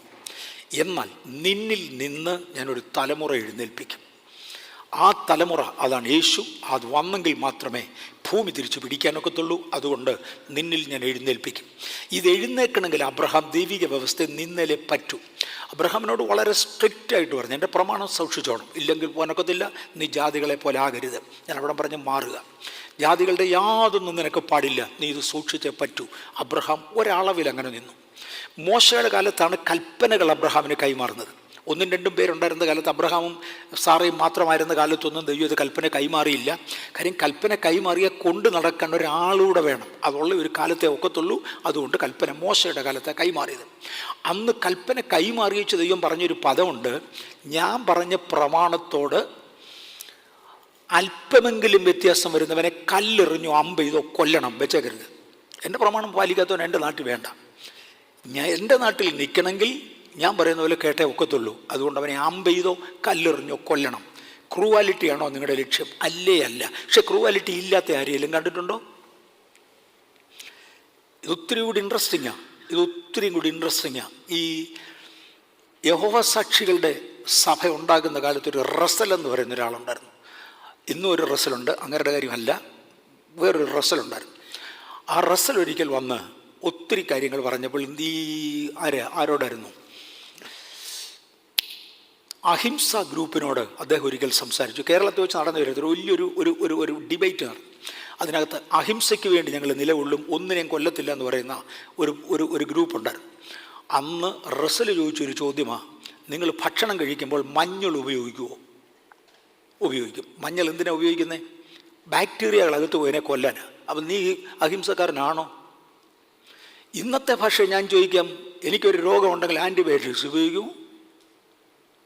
അത് അഹിംസയല്ല, ഹിംസയുടെ ഭാഗമാണ്, കൊല്ലുന്നത്. അപ്പം നിൻ്റെ ആവശ്യത്തിന് നീ കൊല്ലും, നിനക്ക് ആവശ്യമില്ലാത്തപ്പോൾ കൊല്ലത്തില്ല. ഇത്രയേ ഉള്ളൂ, വേറെ ഒന്നുമില്ല. ഇതിന് ഭൂമിയിൽ അഹിംസ എന്ന് പറയുന്നത് ഒന്നില്ല. അങ്ങനെ ദൈവം ആരെയും സൃഷ്ടിച്ചിട്ടില്ല. ഞാൻ നടക്കുമ്പോൾ എന്തും വേണ്ടും ജീവികളെ എൻ്റെ കാൽ കീഴച്ചാകുന്നത്. ദൈവത്തിൻ്റെ സൃഷ്ടിയിൽ ഒരു ലക്ഷ്യമുണ്ട്, അതിനപ്പുറത്തോട്ട് ദൈവം പോകത്തില്ല. ഓക്കെ, ദൈവം അബ്രഹാമിനോട് പറഞ്ഞു, എനിക്ക് നിന്നെ എൻ്റെ പ്രമാണം പാലിക്കാത്തവനെ എനിക്ക് വേണ്ട, അവനെ അമ്പെയ്തോ കല്ലെറിഞ്ഞോ കൊന്നിരിക്കണം. ഇന്നും അങ്ങനെ. ദൈവത്തിൻ്റെ പ്രമാണം അനുസരിക്കാത്തതിനെ ദൈവം നിർത്തത്തില്ല, ദൈവം അവനെ തട്ടും, അവനെ ഇടേണ്ടടുത്ത് കൊണ്ടിടും, നമ്മുടെ കൂടെ അവരെ വിടത്തില്ല. ഇങ്ങനെ ദൈവം പ്രമാണം കൊടുത്തു. ഓക്കെ, ഇന്നും മാർക്കിങ്, അല്ലെങ്കിൽ നമ്മൾ ഇവിടെ കണ്ട ഈ സമ്പ്രദായങ്ങളുണ്ടല്ലോ, ഇത് മാർക്ക് ചെയ്യുന്നതാണ്. ഈ മാർക്കിങ് ഇന്നും മനുഷ്യന് പ്രധാനമാണ്, ലോകത്തിന് പ്രധാനമാണ്. Marking is a method of claiming authority and ownership. ഓണർഷിപ്പും അതോറിറ്റിയും മാർക്ക് ചെയ്യുന്നതിൻ്റെ അടയാളങ്ങളിൽ ഒന്നാണ് മാർക്കിങ്. ഫ്ലാഗുകൾ ഞാൻ എടുത്തു പറഞ്ഞായിരുന്നു, ഇന്ത്യയുടെ ഫ്ലാഗ്, ഓരോ രാജ്യത്തിൻ്റെയും ഫ്ലാഗുകൾ അതിൻ്റെ അതോറിറ്റിയാണ്. ബഥേലിനൊരു ഫ്ലാഗ് ഉണ്ടായിരുന്നു, എന്ത് ചെയ്യുന്നു ഇപ്പോൾ എനിക്കറിയത്തില്ല, ഉണ്ട്, നമ്മുടെ ഫ്ലാഗുണ്ട്. ബഥേലിനൊരു ഫ്ലാഗുണ്ട്. മാർക്കിംഗ് ഓൺ ഹൗസസ്, വീടുകൾക്ക് ചില അടയാളങ്ങൾ കുത്താറുണ്ട്. ചില വീടുകളുടെ മുന്നിൽ അതും ഇതും ഇലകൾ കെട്ടിത്തൂക്കുന്നത് കാണാം, ചില പ്രത്യേക പടങ്ങൾ കെട്ടിത്തൂക്കുന്നത് കാണാം. എന്തിനാ? ഇന്ന ശക്തിക്ക് ഇവിടെ അധികാരമുണ്ടെന്ന് കാണിക്കാൻ. Marking on houses, marking on fields, crop circles. ഞാൻ അങ്ങോട്ട് വരാം. ചില സ്ഥലങ്ങളിൽ നോക്കി നിൽക്കുന്നതിനകം ചുമ്മാ പടങ്ങൾ വരുന്നത് കാണാം വീടുകളുടെ മുമ്പിൽ. കൾട്ടിവേഷൻ ഫീൽഡിൽ ഇവിടുന്ന് വരുന്ന ക്രോപ്പ് സർക്കിൾസ് എന്നാണ് അതിനെ വിളിക്കുന്നത്. സാത്താൻ ഇടുന്ന മാർക്കാണ്, വേറെ അതിന് യാതൊരു മാർഗവും ഇത്രയും നാളത്തെ പരീക്ഷണത്തിൽ വേറെ ഒന്നും കണ്ടുപിടിച്ചിട്ടില്ല. വീടുകളുടെ മുമ്പിൽ വരയ്ക്കുന്ന കോലങ്ങളുണ്ട്. ഞാൻ ബിഗിനിങ് ഇങ്ങോട്ട് തുടങ്ങുക. എന്തിനു വേണ്ടിയാ? ഏതോ ശക്തിയുടെ അവകാശം ക്ലെയിം ചെയ്യാൻ വേണ്ടിയാ. അല്ലെങ്കിൽ എൻ്റെ വീട് കിടക്കുന്ന പോലെ കിടക്കും. ഇതിലൊന്ന് ചവിട്ടുന്നത് പോലും ആളുകൾക്ക് ഇഷ്ടപ്പെടത്തില്ല. എനിക്കും അങ്ങനെ. അടുത്തത് ക്രോപ്പ് സർക്കിൾ. ഇതാണ് ക്രോപ്പ് സർക്കിൾസ്. ഞാനിതിൻ്റെ എല്ലാം സാമ്പിൾസ് മാത്രമേ ഇന്ന് എടുക്കുന്നുള്ളൂ, വിശദീകരണത്തിൽ പോകുന്നില്ല. വിശദീകരണം ഇപ്പോൾ നമുക്കറിയാം, ഒരാഴ്ച കൊണ്ട് തീരുകയില്ല. ക്രോപ്പ് സർക്കിൾസ് ഇത് ഭൂമിയിൽ വെറുതെ ഉണ്ടാകുന്ന വരകളാണ്. ഇതിനെക്കുറിച്ച് പഠിച്ചത്, ഇതെല്ലാം സയൻറ്റിഫിക് പിക്ചേഴ്സാണ്, ജോമെട്രിക്കൽ ഫിഗേഴ്സ്, എല്ലാത്തിനും ഇക്വേഷൻസ് ഉള്ളതാണ്.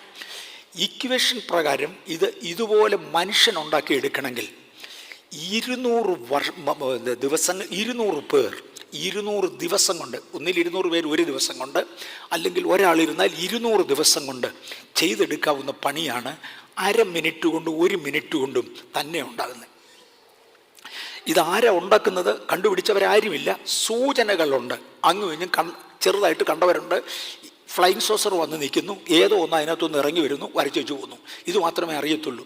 2010 മുതൽ 15 വരെയുള്ള കാലമായിരുന്നു ഏറ്റവും സീരിയസ് ആയിട്ട് ഇത് ഭൂമി വന്നത്. ഞാനിത് പോയി കണ്ടിട്ടുണ്ട് ഫിസിക്കലി, ലിറ്ററലി. ഞാൻ പറഞ്ഞില്ല, ദൈവം എന്നെ പലയിടത്ത് അയച്ചിട്ടുണ്ട് ട്രെയിനിങ്ങിന് വേണ്ടി. ഞാനും പോയി കണ്ടിട്ടുണ്ട് ഫിസിക്കലി, ലിറ്ററലി ഞാൻ പോയി കണ്ടിട്ടുണ്ട്. ഇത് ഇങ്ങനെ വരും. ഈ കഴിഞ്ഞ ദിവസത്തെ പത്രത്തിൽ കിടക്കുന്നത് കണ്ടു, ഈ കൊല്ലം പിന്നെ തുടങ്ങിയെന്ന്. 2015 ശേഷം ഇത് കേട്ടിട്ടില്ല. ഈ കഴിഞ്ഞ ദിവസം 2024 വീണ്ടും ന്യൂസ് പേപ്പറിലല്ല, എനിക്ക് ക്ലിപ്പിംഗ് ആളുകളെടുത്ത് അയച്ചു തരും, അതിനകത്ത് കിടക്കുന്ന കണ്ടു പിന്നെയും സ്റ്റാർട്ട് ചെയ്തു എന്ന്. ഓസ്ട്രേലിയയിലാണ് ഈ പ്രാവശ്യം സ്റ്റാർട്ട് ചെയ്തിരിക്കുന്നത് ക്രോപ്പ് സർക്കിൾസ്. ഇതിൻ്റെ ഈ കാണുന്നത് ഒരു ക്രോപ്പ് സർക്കിളാണ്. വലത്തുവശത്ത് കാണുന്നത് ഒരു ക്രോപ്പ് സർക്കിളാണ്.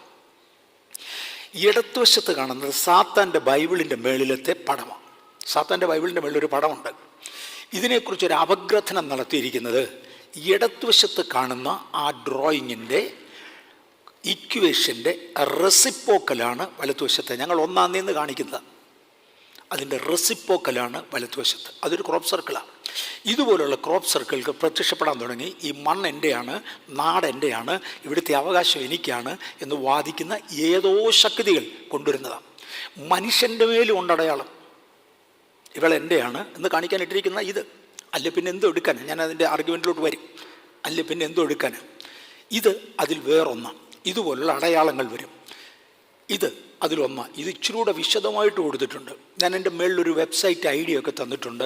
ഈ വെബ്സൈറ്റ് ഐ ഡിക്കകത്ത് ഒരു മോതിരത്തിൽ എത്ര ദേവി ചൈതന്യങ്ങൾ വ്യാപരിക്കുന്നു എന്ന് ഔദ്യോഗികമായി കൊടുത്തിരിക്കുന്ന റൈറ്റിങ്സാണ്. നമ്മൾ തമാശല്ല പറയുന്നത്.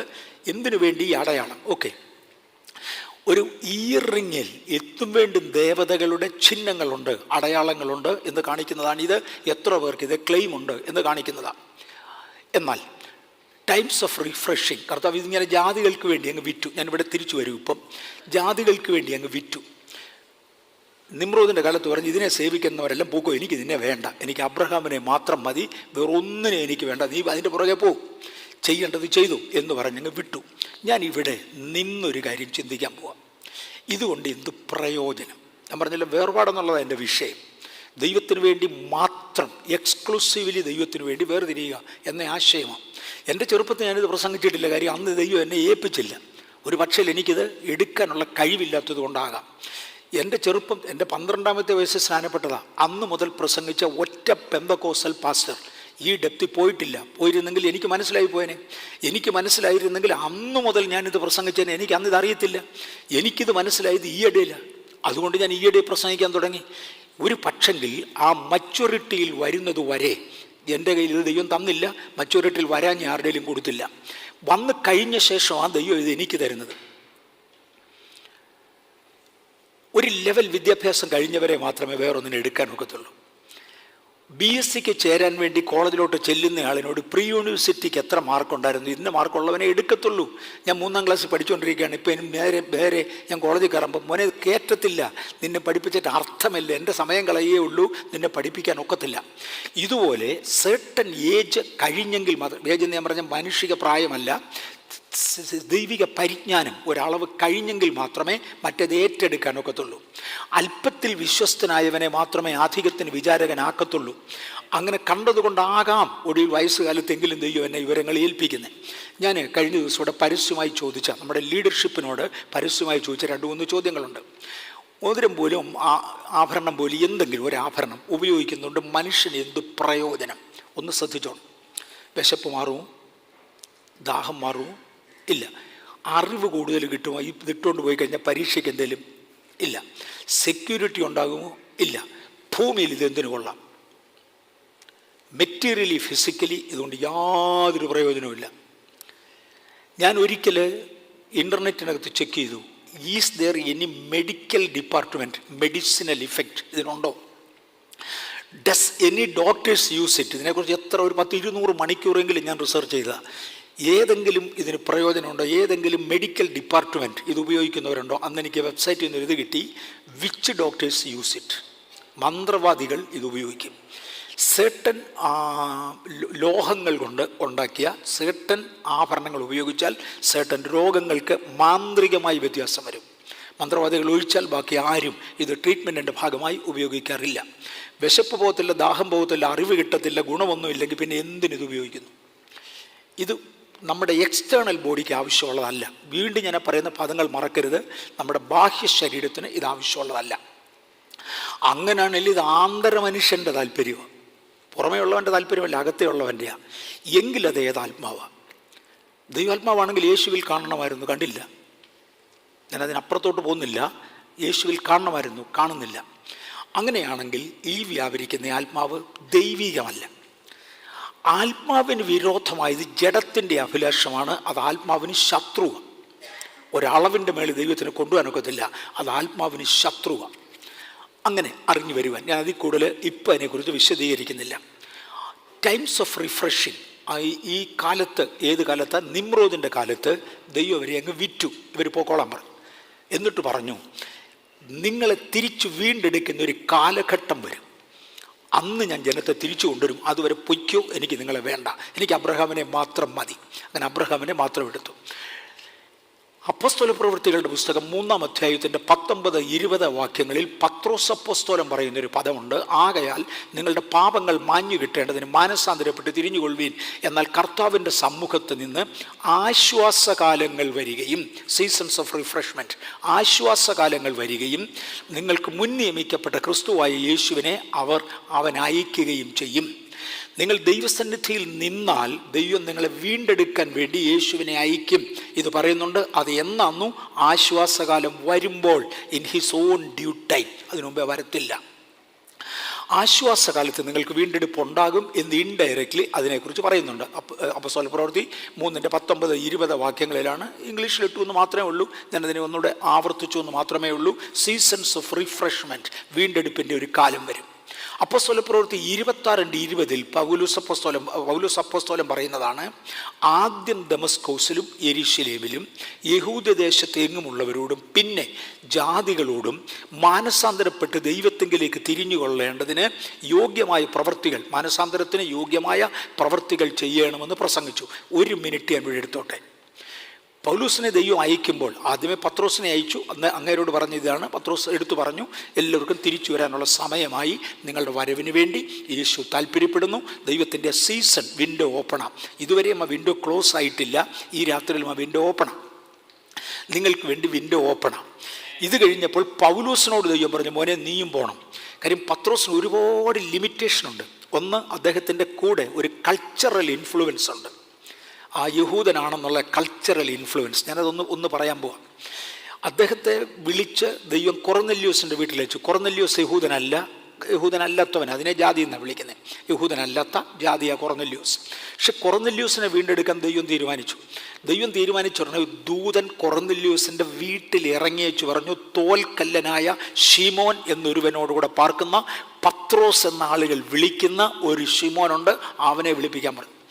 അവൻ വന്ന് നിങ്ങളോട് സുവിശേഷം പറയും. എന്നെ ഡീറ്റെയിൽ അഡ്രസ്സൊക്കെ കൊടുക്കുന്നറിയാം. അന്നത്തെ ദൈവദൂതൻ നേരിട്ട് കൊടുക്കുക. ഞാൻ ഇവിടെ ഒരു കാര്യം പറയാറുണ്ട്. ഞാനായിരുന്നു കൊർന്നല്യോസിൻ്റെ സ്ഥാനത്തെങ്കിൽ ദൂതനോട് പറഞ്ഞു, എന്നാൽ പിന്നെ താൻ ഇവിടം വരെ വന്നതല്ലേ, പറഞ്ഞു ചെന്ന് പോയിക്കൂടെ, എന്തിനാ ഈ പത്രോസിനെ വിളിപ്പിക്കുന്നത്? ദൈവത്തിന് പ്രൊസീജിയർ ഭയങ്കരമാണ്. ദൈവം ഏൽപ്പിക്കാത്ത ഒരുത്തനെ കൊണ്ട് ദൈവം ഒന്നും പറയിപ്പിക്കില്ല. പറഞ്ഞാൽ അതിനകത്ത് ഒരർത്ഥവുമില്ല. അവൻ പറയുന്നത് ചുമ്മാ പറഞ്ഞ ചോദ്യമേ ഉള്ളൂ. നമ്മുടെ പരസ്യയോഗക്കാർ ഒരുപാട് പേരുണ്ട്, ക്രിസ്ത്യാനികളെ കളിയാക്കാൻ വേണ്ടി. ഒരു ഞാൻ പരസ്യവും പറഞ്ഞു, എന്നിട്ട് എന്നെ എടുത്തടാ. 5 പേരെ നിൻ്റെ ആയുസ്സിൽ കർത്താവിലേക്ക് കൊണ്ടുവന്നിട്ടുണ്ടോ?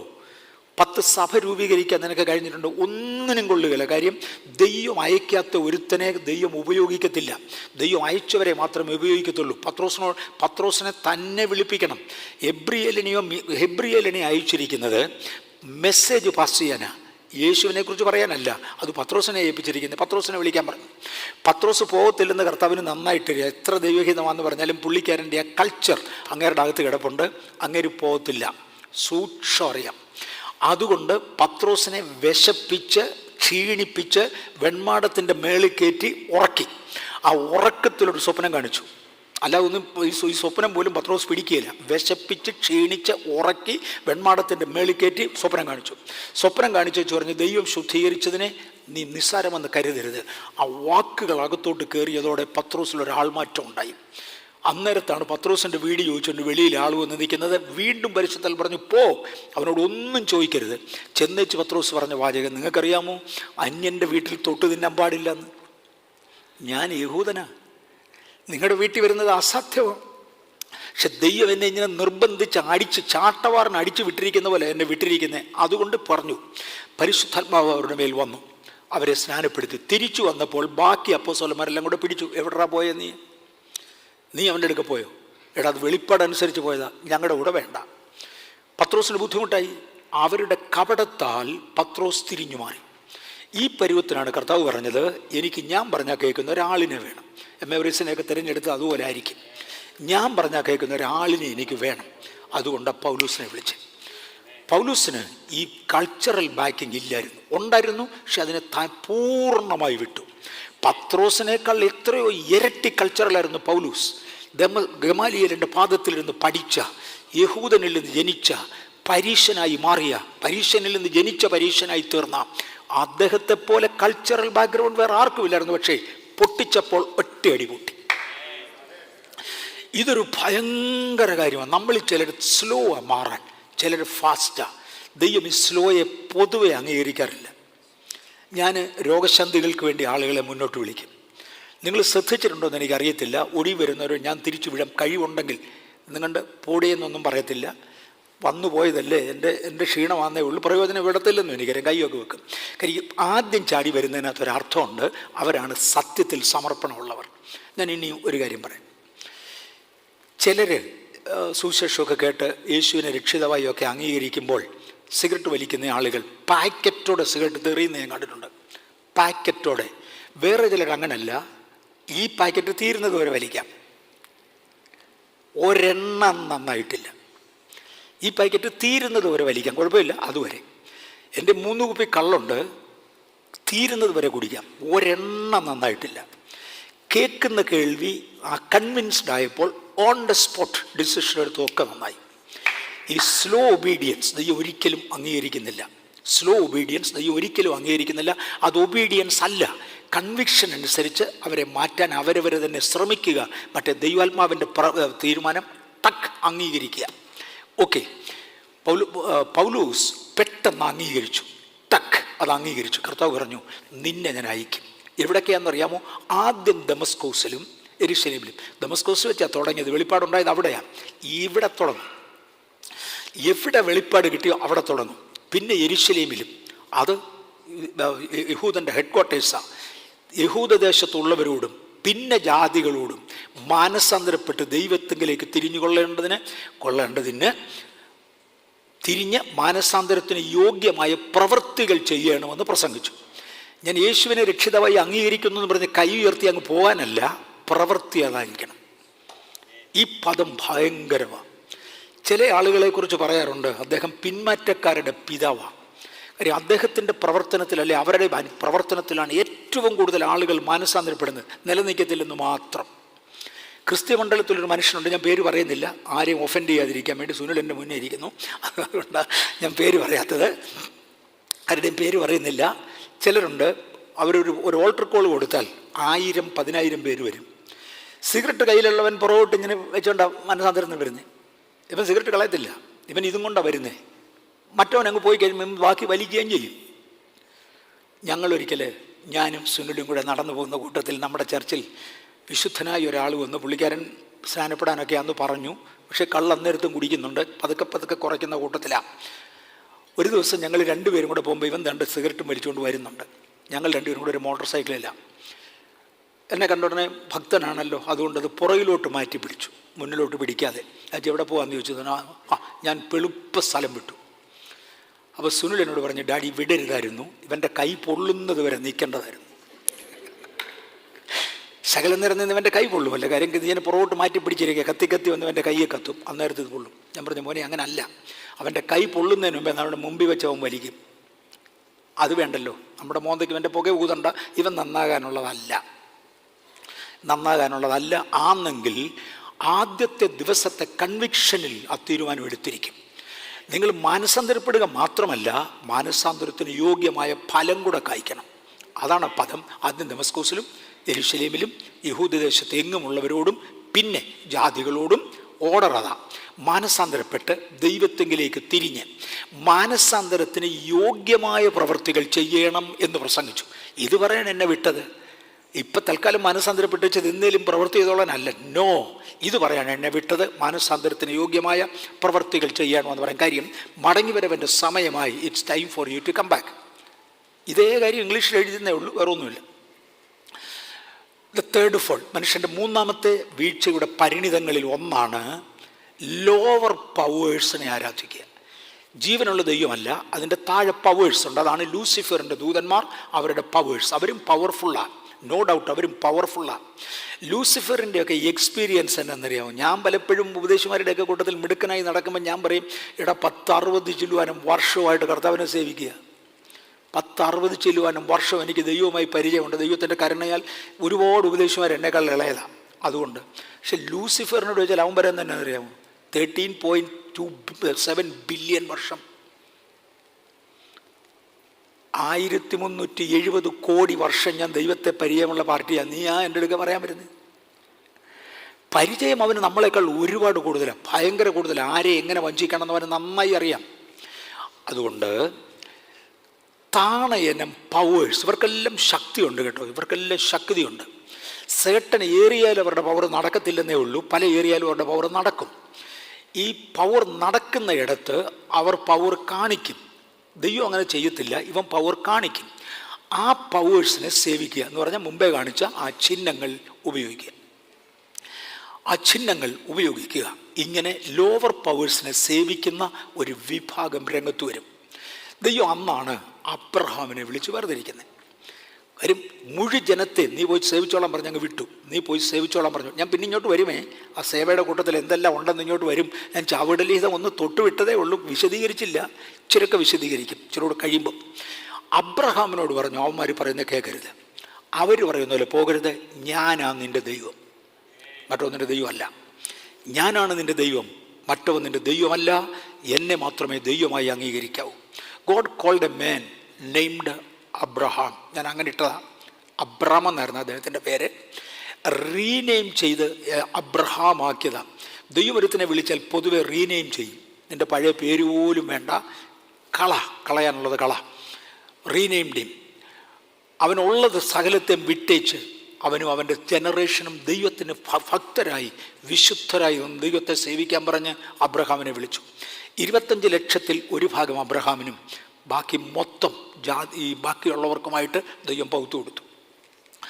അബ്രഹാമിനെ ദൈവം ഇലക്ട് ചെയ്തു. God asked Abraham to abstain from all local system. നിൻ്റെ പിതൃഭവനത്തെയും ചാർച്ചക്കാരെയും വിട്ടേച്ചു പോരണം. കൊണ്ടുപോരുന്നാൽ അവൻ കാണിക്കുന്നതൊക്കെ നീ കാണിക്കും. 1 ദിവസം 2 ദിവസം കഴിഞ്ഞു നിൻ്റെ അസോസിയേഷൻ മാറുന്നില്ലെങ്കിൽ, അബ്രഹാമിനോട് പറഞ്ഞതാണ്, പുതിയ നിയമസഭയോടല്ല, അത് ഞാൻ പിന്നെ പറയാം. അബ്രഹാമിനോട് പറഞ്ഞതാണ് നിൻ്റെ അസോസിയേഷൻ വിടണം. ഇല്ലെങ്കിൽ എന്നോട് പലരും പറയാനുണ്ട്, എനിക്ക് നന്നായി ജീവിക്കണം എന്നുണ്ട്, കൂട്ടുകാരുടെ ഇടയിൽ നാണക്കെട. കൂട്ടുവിടാനല്ലോ ആദ്യം പറഞ്ഞേ, കൂട്ടുവിടാൻ ആദ്യം പറഞ്ഞേ. അബ്രഹാമിനോട് പറഞ്ഞു കൂട്ടുവിട്, നിൻ്റെ പിതൃഭവനത്തെയും ചാർച്ചക്കാരെയും. സാധാരണ ഒരുത്തനെ അല്ല വിടാൻ പറഞ്ഞേ, നിൻ്റെ അപ്പനെയും അമ്മയും. അബ്രഹാമിന് പറ്റിയ ഗതികേട് അറിയാമോ? അബ്രഹാമിന് പറ്റിയ, അത് ചരിത്രത്തിലേ ഉള്ളൂ. അബ്രഹാമിന് പറ്റിയ ഗതികേട്, പോകാമെന്ന് പറഞ്ഞപ്പോൾ അപ്പം പറഞ്ഞു ഞാനും പോരുക. അബ്രഹാം ഇറങ്ങി തിരിച്ച കൂട്ടത്തിൽ അബ്രഹാമിൻ്റെ അപ്പൻ പറഞ്ഞു ഞാനും പോരുക എന്ന് പറഞ്ഞു. അങ്ങനെ കൂട്ടരെല്ലാം കൂടി ഇവൻ്റെ കൂടെ കൂടി. ഇത് കാരണമാണ് തലമുറകൾ താമസിച്ച് യഥാർത്ഥ ദൈവപ്രത്യക്ഷത ഉണ്ടായത്. അബ്രഹാം വിട്ടു, പക്ഷെ അബ്രഹാമിനെ വിടുകയില്ല, ഇത് പുറകെ കൂടി. ഒടുവിൽ ദൈവം ഹാരാനിലിട്ട് അബ്രഹാമിൻ്റെ പിതാവിനെ കൊന്നു, അബ്രഹാമിൻ്റെ ചേട്ടനെ കൊന്നു. അതുകൊണ്ടാണ് ലോത്ത്, അബ്രഹാമിൻ്റെ ജ്യേഷ്ഠൻ അബ്രഹാമിൻ്റെ കൂടെ ഇറങ്ങി തിരിച്ചതാണ്, ആ വഴിയിലിട്ട് കൊന്നു. അത് കാരണമാണ് ലോത്ത് അബ്രഹാമിൻ്റെ തലയിൽ കെട്ടിവെപ്പായത്. ഇതിനെ കൊണ്ടല്ലാതെ പോകാനൊക്കത്തില്ല ഇനിയിപ്പം. എന്നിട്ടും ദൈവം അനുഗ്രഹിക്കുന്ന സമയമായപ്പോൾ പറഞ്ഞു, മോനെ നിനക്ക് ഇഷ്ടമുള്ള തിരഞ്ഞെടുക്കുക, പോയേ പറ്റൂ. അരെ എൻ്റെ വിളി വേറെയാണ്, എനിക്ക് മാറിയേ പറ്റൂ. Commanded to restrain from the ways of the heathen people. മറ്റുള്ളവരുമായി വിട്ടുമാറാൻ അബ്രഹാമിനോട് ദൈവം ആവശ്യപ്പെട്ടു. പല വ്യാഖ്യാനങ്ങളുണ്ട്, പല തർജ്ജമകളുണ്ട്, ഞാൻ അങ്ങോട്ടൊന്നും പോകുന്നില്ല. അതിനകത്ത് ഒരു പ്രത്യേക ഭാഗം, അബ്രഹാമിനെ നിൻ്റെ പിതൃഭവനത്തെയും ചാർച്ചക്കാരെയും വിട്ടുവരാൻ ആവശ്യപ്പെട്ട് വിളിച്ച ദൈവത്തിന് അബ്രഹാമിൻ്റെ മോൻ ഒരു കുഞ്ഞിനെ കൊടുക്കാൻ, ഒരു പെങ്കുച്ചിനെ കൊടുക്കാൻ ഒക്കത്തില്ലേ? ഒക്കുമായിരുന്നു. ഇന്നലെ എടുത്ത കർത്താവിദാസൻ ഞാൻ പറഞ്ഞ ആശയം അല്ല പറഞ്ഞ, വ്യത്യസ്തമായിരുന്നു. ഞാൻ പറഞ്ഞ അനേക വ്യാഖ്യാനങ്ങൾ പലയിടത്തു നിന്ന് വരാം, പക്ഷെ ദൈവം എന്നെ ഏൽപ്പിച്ച വ്യാഖ്യാനം. അതിനുവേണ്ടി അബ്രഹാം വെയിറ്റ് ചെയ്യാതെ സ്വജാതിക്കാരിൽ നിന്നൊരു പെണ്ണെ എടുക്കാൻ തീരുമാനിച്ചു. ആണ്ട കിടക്കുന്നു. നീണ്ട വർഷങ്ങൾ ബുദ്ധിമുട്ട് അനുഭവിക്കേണ്ടി വന്നു, നീണ്ട വർഷങ്ങൾ. സ്വജാതിക്കാരിൽ നിന്നൊരു പെണ്ണിനെ എടുത്തു. അരുതെന്ന് ദൈവം പറഞ്ഞതാ, അതിനെ കൂടെ പോയി എടുത്തു. അതിൻ്റെ എല്ലാം അനുഭവിച്ചു. അവളിങ്ങോട്ട് പോരുന്നപ്പം മൂക്കുത്തിയും വളയും എല്ലാം കൂടെ കൊണ്ടാ പോരുന്നത്. അരുതെന്ന് തീർത്തു പറയാൻ ഒക്കത്തുമില്ല. ഇത് മരുമോളാണ്, തീർത്തു പറയാൻ ഒക്കത്തില്ല. അബ്രഹാമും സഫർ ചെയ്തു നീണ്ട വർഷങ്ങൾ. ദൈവം പറഞ്ഞത് കംപ്ലീറ്റ്ലി കേൾക്കാൻ ഒത്തില്ല. അതുകൊണ്ട് എൻ്റെ പരാജയവും അബ്രഹാമിനുണ്ടായി. The law was given to him and his children and commanded them to remain in the culture in his culture. ദൈവിക സ്വഭാവത്തിൽ, ദൈവിക കൾച്ചറിൽ തുടരുവാൻ ദൈവം അബ്രഹാമിൻ്റെ സന്തതിയോട് ആജ്ഞാപിച്ചു. നമ്മൾ 10 കൽപ്പനകളെന്ന് കേട്ടിട്ടുള്ളൂ. 613 മിസ്ബോത്തുകൾ ഉണ്ടെന്ന് നമ്മൾ പറയാറുണ്ട്. കൊടുത്ത കൽപ്പനകൾ എന്ത് ഭയങ്കരമാണെന്നറിയാം. വസ്ത്രധാരണം എങ്ങനെ? യഹൂദൻ്റെ വസ്ത്രധാരണം ആണുപോലും പെണ്ണുപോലും അര മുതൽ ഒരു വസ്ത്രം അര മുതൽ കാലിൻ്റെ അടിയിലും കൈയുടെ വെള്ളയ്ക്കും ഈ കറുപ്പും വെളുപ്പും കൂടെ ചേരുന്ന ഒരു ഭാഗമുണ്ട്. കാലിൻ്റെ അടിയിൽ കറുപ്പും വെളുപ്പും കൂടെ ചേരുന്ന ഭാഗം വരെ മറഞ്ഞിരിക്കണം.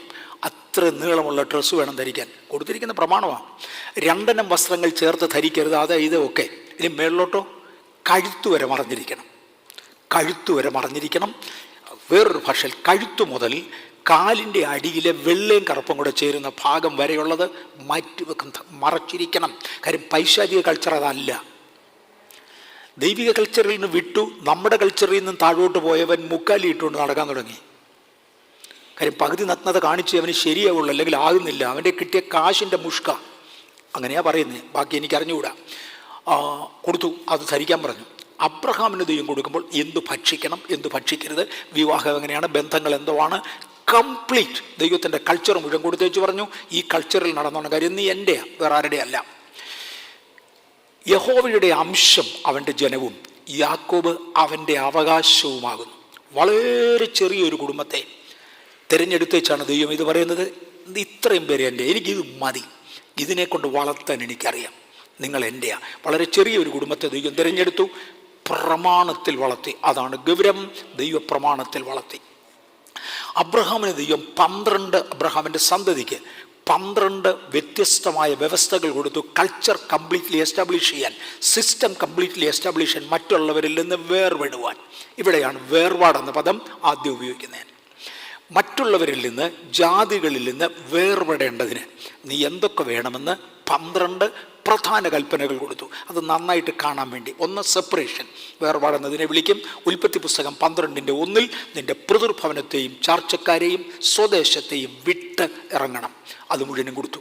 2 സർക്കംസെഷൻ, നീ പരിച്ഛേദന ആചരിക്കണം. നിന്നിലെ പുരുഷപ്രജയൊക്കെയും പരിച്ഛേദന, ഉൽപ്പത്തി 17:10.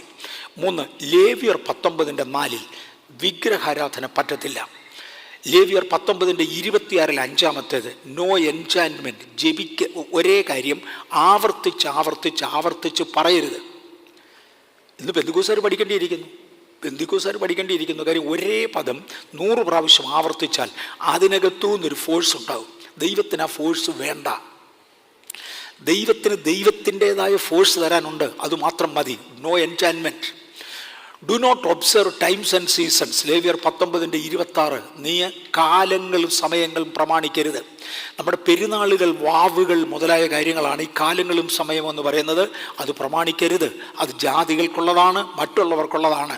കാര്യം ആ സമയത്തെ അവരുടെ അനുഗ്രഹം വരത്തുള്ളൂ. എനിക്കെപ്പോഴും ഞാൻ ഓപ്പണാണ്, എനി ടൈം എനിക്ക് നിന്നെ അനുഗ്രഹിക്കാൻ കഴിയും. എനിക്ക് മുഹൂർത്തം ഇല്ല, മുഹൂർത്തം നോക്കരുത്. അടുത്തത് golden laws to Abrahamic generation, 7 19:27. നിന്റെ ഹെയർ സ്റ്റൈലും ഷേവിങ് സ്റ്റൈലും സൂക്ഷിച്ചോണം. മുടി വെട്ടുന്നതിൽ ജാതികളെ പോലെ ഇരിക്കരുത്. ഞാൻ ഇച്ചിരി എടുത്തു പറയാം, മുടി കെട്ടുന്നതിലും വളർത്തുന്നതിലും ജാതികളെ പോലെ അരുത്. നിന്റെ ഷേവിങ് സ്റ്റൈൽ വ്യത്യസ്തമായിരിക്കണം. താടിയുടെ അറ്റം വികൃതമാക്കരുത്. ഇപ്പം ഞാൻ ക്ലീൻ ഷേവാ, അതാണോ ശരിയെന്ന് ചോദിച്ചാൽ അല്ല. അബ്രഹാമിന് കൊടുത്ത പ്രമാണം അതല്ല, എനിക്ക് തന്നതല്ല, ഞാൻ തെറ്റിച്ചാന്നു അല്ലെന്നല്ല ഞാൻ പറഞ്ഞേ. പക്ഷെ അതൊരു നിർബന്ധമായി ഞാൻ പുതിയ നിയമത്തിൽ കണ്ടിട്ടില്ല. അതുകൊണ്ടാണ് ഞാൻ പറയുന്നത്. പുതിയ നിയമത്തിലോ എന്നെങ്കിലും ദൈവിക ഇടപെടലിലോ ഞാനത് കണ്ടിട്ടില്ല. നീ ജാതികളെപ്പോലെ മുടി വെട്ടരുത്, ജാതികളെപ്പോലെ ഷേവ് ചെയ്യരുത്. നീ അവരിൽ നിന്ന് വ്യത്യസ്തരായിരിക്കണം. Do not pierce your body, നിൻ്റെ ശരീരത്ത് കിഴുത്ത ഉണ്ടാക്കരുത്. പിശാച് അത് താവട്ട് വരുമ്പോൾ നമ്മൾ കാണും. പിശാച് എങ്ങനെയാണ് തെറ്റിച്ചത്? ശരീരം കിഴിപ്പിച്ചു. നിന്റെ ശരീരത്തെ കിഴുത്ത ഇടരുത്. ലേവ്യ പുസ്തകം 19:28. Do not tattoo your body. ശരീരത്തെ കളർ അടിക്കരുത്. എന്തുകൊണ്ടാണ് അത് എടുത്തു പറഞ്ഞത്? കാര്യം ചാവുകട ലിഖിതങ്ങളിൽ പ്രകാരം കളർ അടിക്കാൻ ക്യൂടെക്സും നെയിൽ പോളിഷും ഒക്കെ ആ തുടക്കം. അവിടെ മുതൽ ഡൈയിങ്ങും മറ്റു ടാറ്റുവും പിശാചു കൊണ്ടുവന്നതാണ്. അത് നിന്റെ ശരീരത്തെ അരുത്. നീ ഇത് എൻ്റെ വകയാണ്. Do not indulge in prostitution. ഈ വ്യഭിചാരം എന്നുള്ളത് പിശാചിൻ്റെ ഹോബിയാണ്. അത് അവൻ്റെ വകയാണ്, അവൻ്റെ ഹോബിയാണ്. അതുകൊണ്ട് നീ അതിൻ്റെ പുറകെ പോകരുത്. Do not seek out familiar spirit. കുലദേവതകൾ പാടില്ല. നിനക്ക് വേറൊരു കുലദേവത, അതൊക്കെ ലോവർ പവറാ മോനെ, നിനക്കത് പാടില്ല. ഒത്തിരി ഉദാഹരണങ്ങൾ എനിക്ക് പറയാനുണ്ട്. ഇതെല്ലാം കൂടെ എടുത്തു കഴിഞ്ഞാൽ ശരിയാകത്തില്ല, സമയം തികയത്തില്ല. അതുകൊണ്ട് ഞാനങ്ങ് മാറുകയാണ്. ഇങ്ങനെ ദൈവം പറഞ്ഞു, do not seek out familiar, do not seek out black magics and wizards. നീ ബ്ലാക്ക് മജീഷ്യൻസിൻ്റെ പുറകെ പോകരുത്, വിസാർഡ്സിൻ്റെ പുറകെ പോകരുത്. അവസാനം ദൈവത്തിൻ്റെ തികഞ്ഞ രൂപത്തിൽ പുത്രനായ ക്രിസ്തു പുറത്തു വന്നു. ദൈവത്തിൻ്റെ പൂർണ്ണ രൂപമാണ്. The expressed image of God. ദൈവത്തിൻ്റെ, എനിക്ക് ഈ എക്സ്പ്രസ്ഡ് ഇമേജ് എന്നുള്ള പദം എനിക്ക് പറഞ്ഞു തന്നത് നമ്മുടെ ഇവിടെ ഇരിക്കുന്ന ഒരു സഹോദരനാണ്. ഞാൻ ആദ്യമേ ദൈവത്തിൻ്റെ വേറെന്തോ ഞാൻ എഴുതിയത്, അദ്ദേഹം എനിക്ക് പറഞ്ഞു തന്നെ, പക്ഷേ അതല്ല എൻ്റെ correct wording. The expressed image of God. ദൈവത്തിൻ്റെ, അതങ്ങനെ തന്നെയാണ്, ബൈബിൾ അത് തന്നെയാണ് പറയുന്നത്. He is the expressed image of God.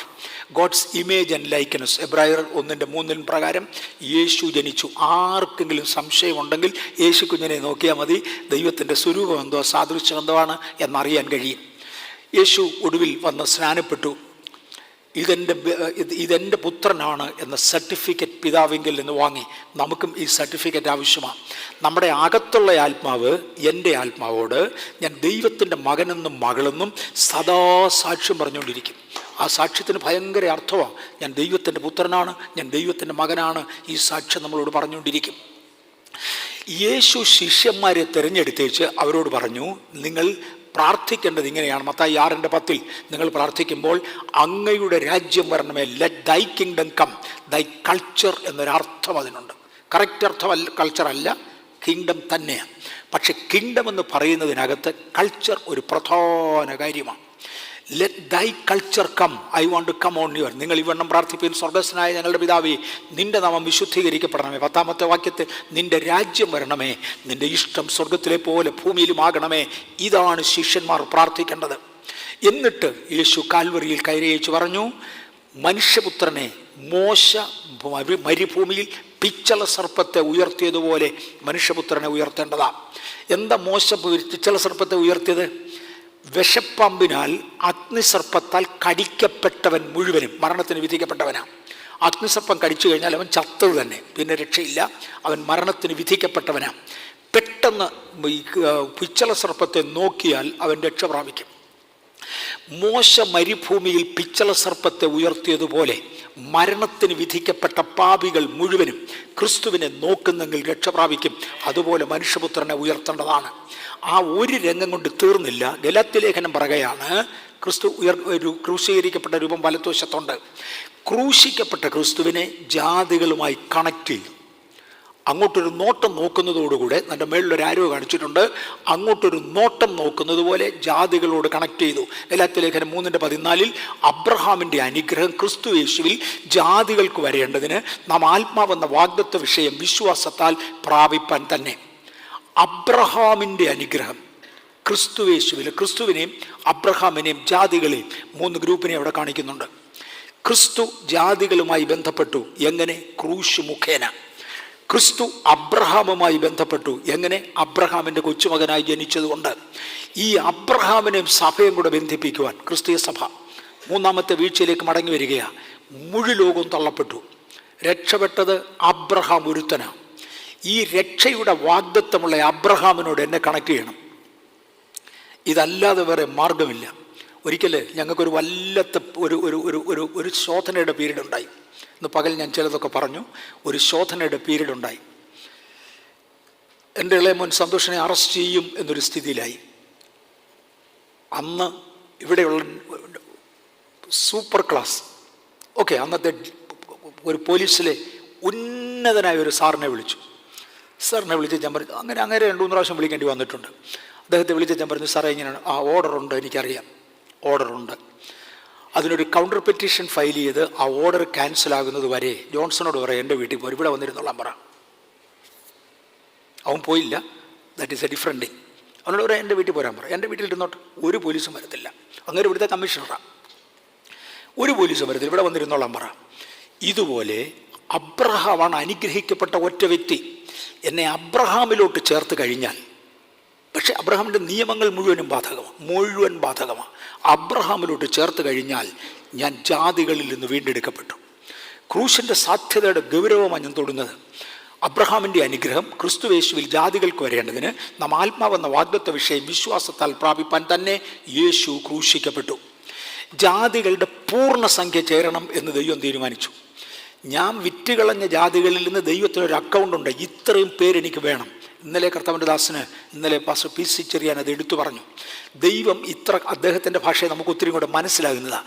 ദൈവം 1000 കസറ ഇട്ടേച്ച് പറഞ്ഞ് ഈ 1000 കസറ നിറഞ്ഞിരിക്കണം, ഒരെണ്ണം കാലി കിടക്കത്തില്ല, വീട് നിറഞ്ഞിരിക്കണം. ഒരു നമ്പർ ദൈവം തീരുമാനിച്ചു, ജാതികളുടെ പൂർണ്ണസംഖ്യ.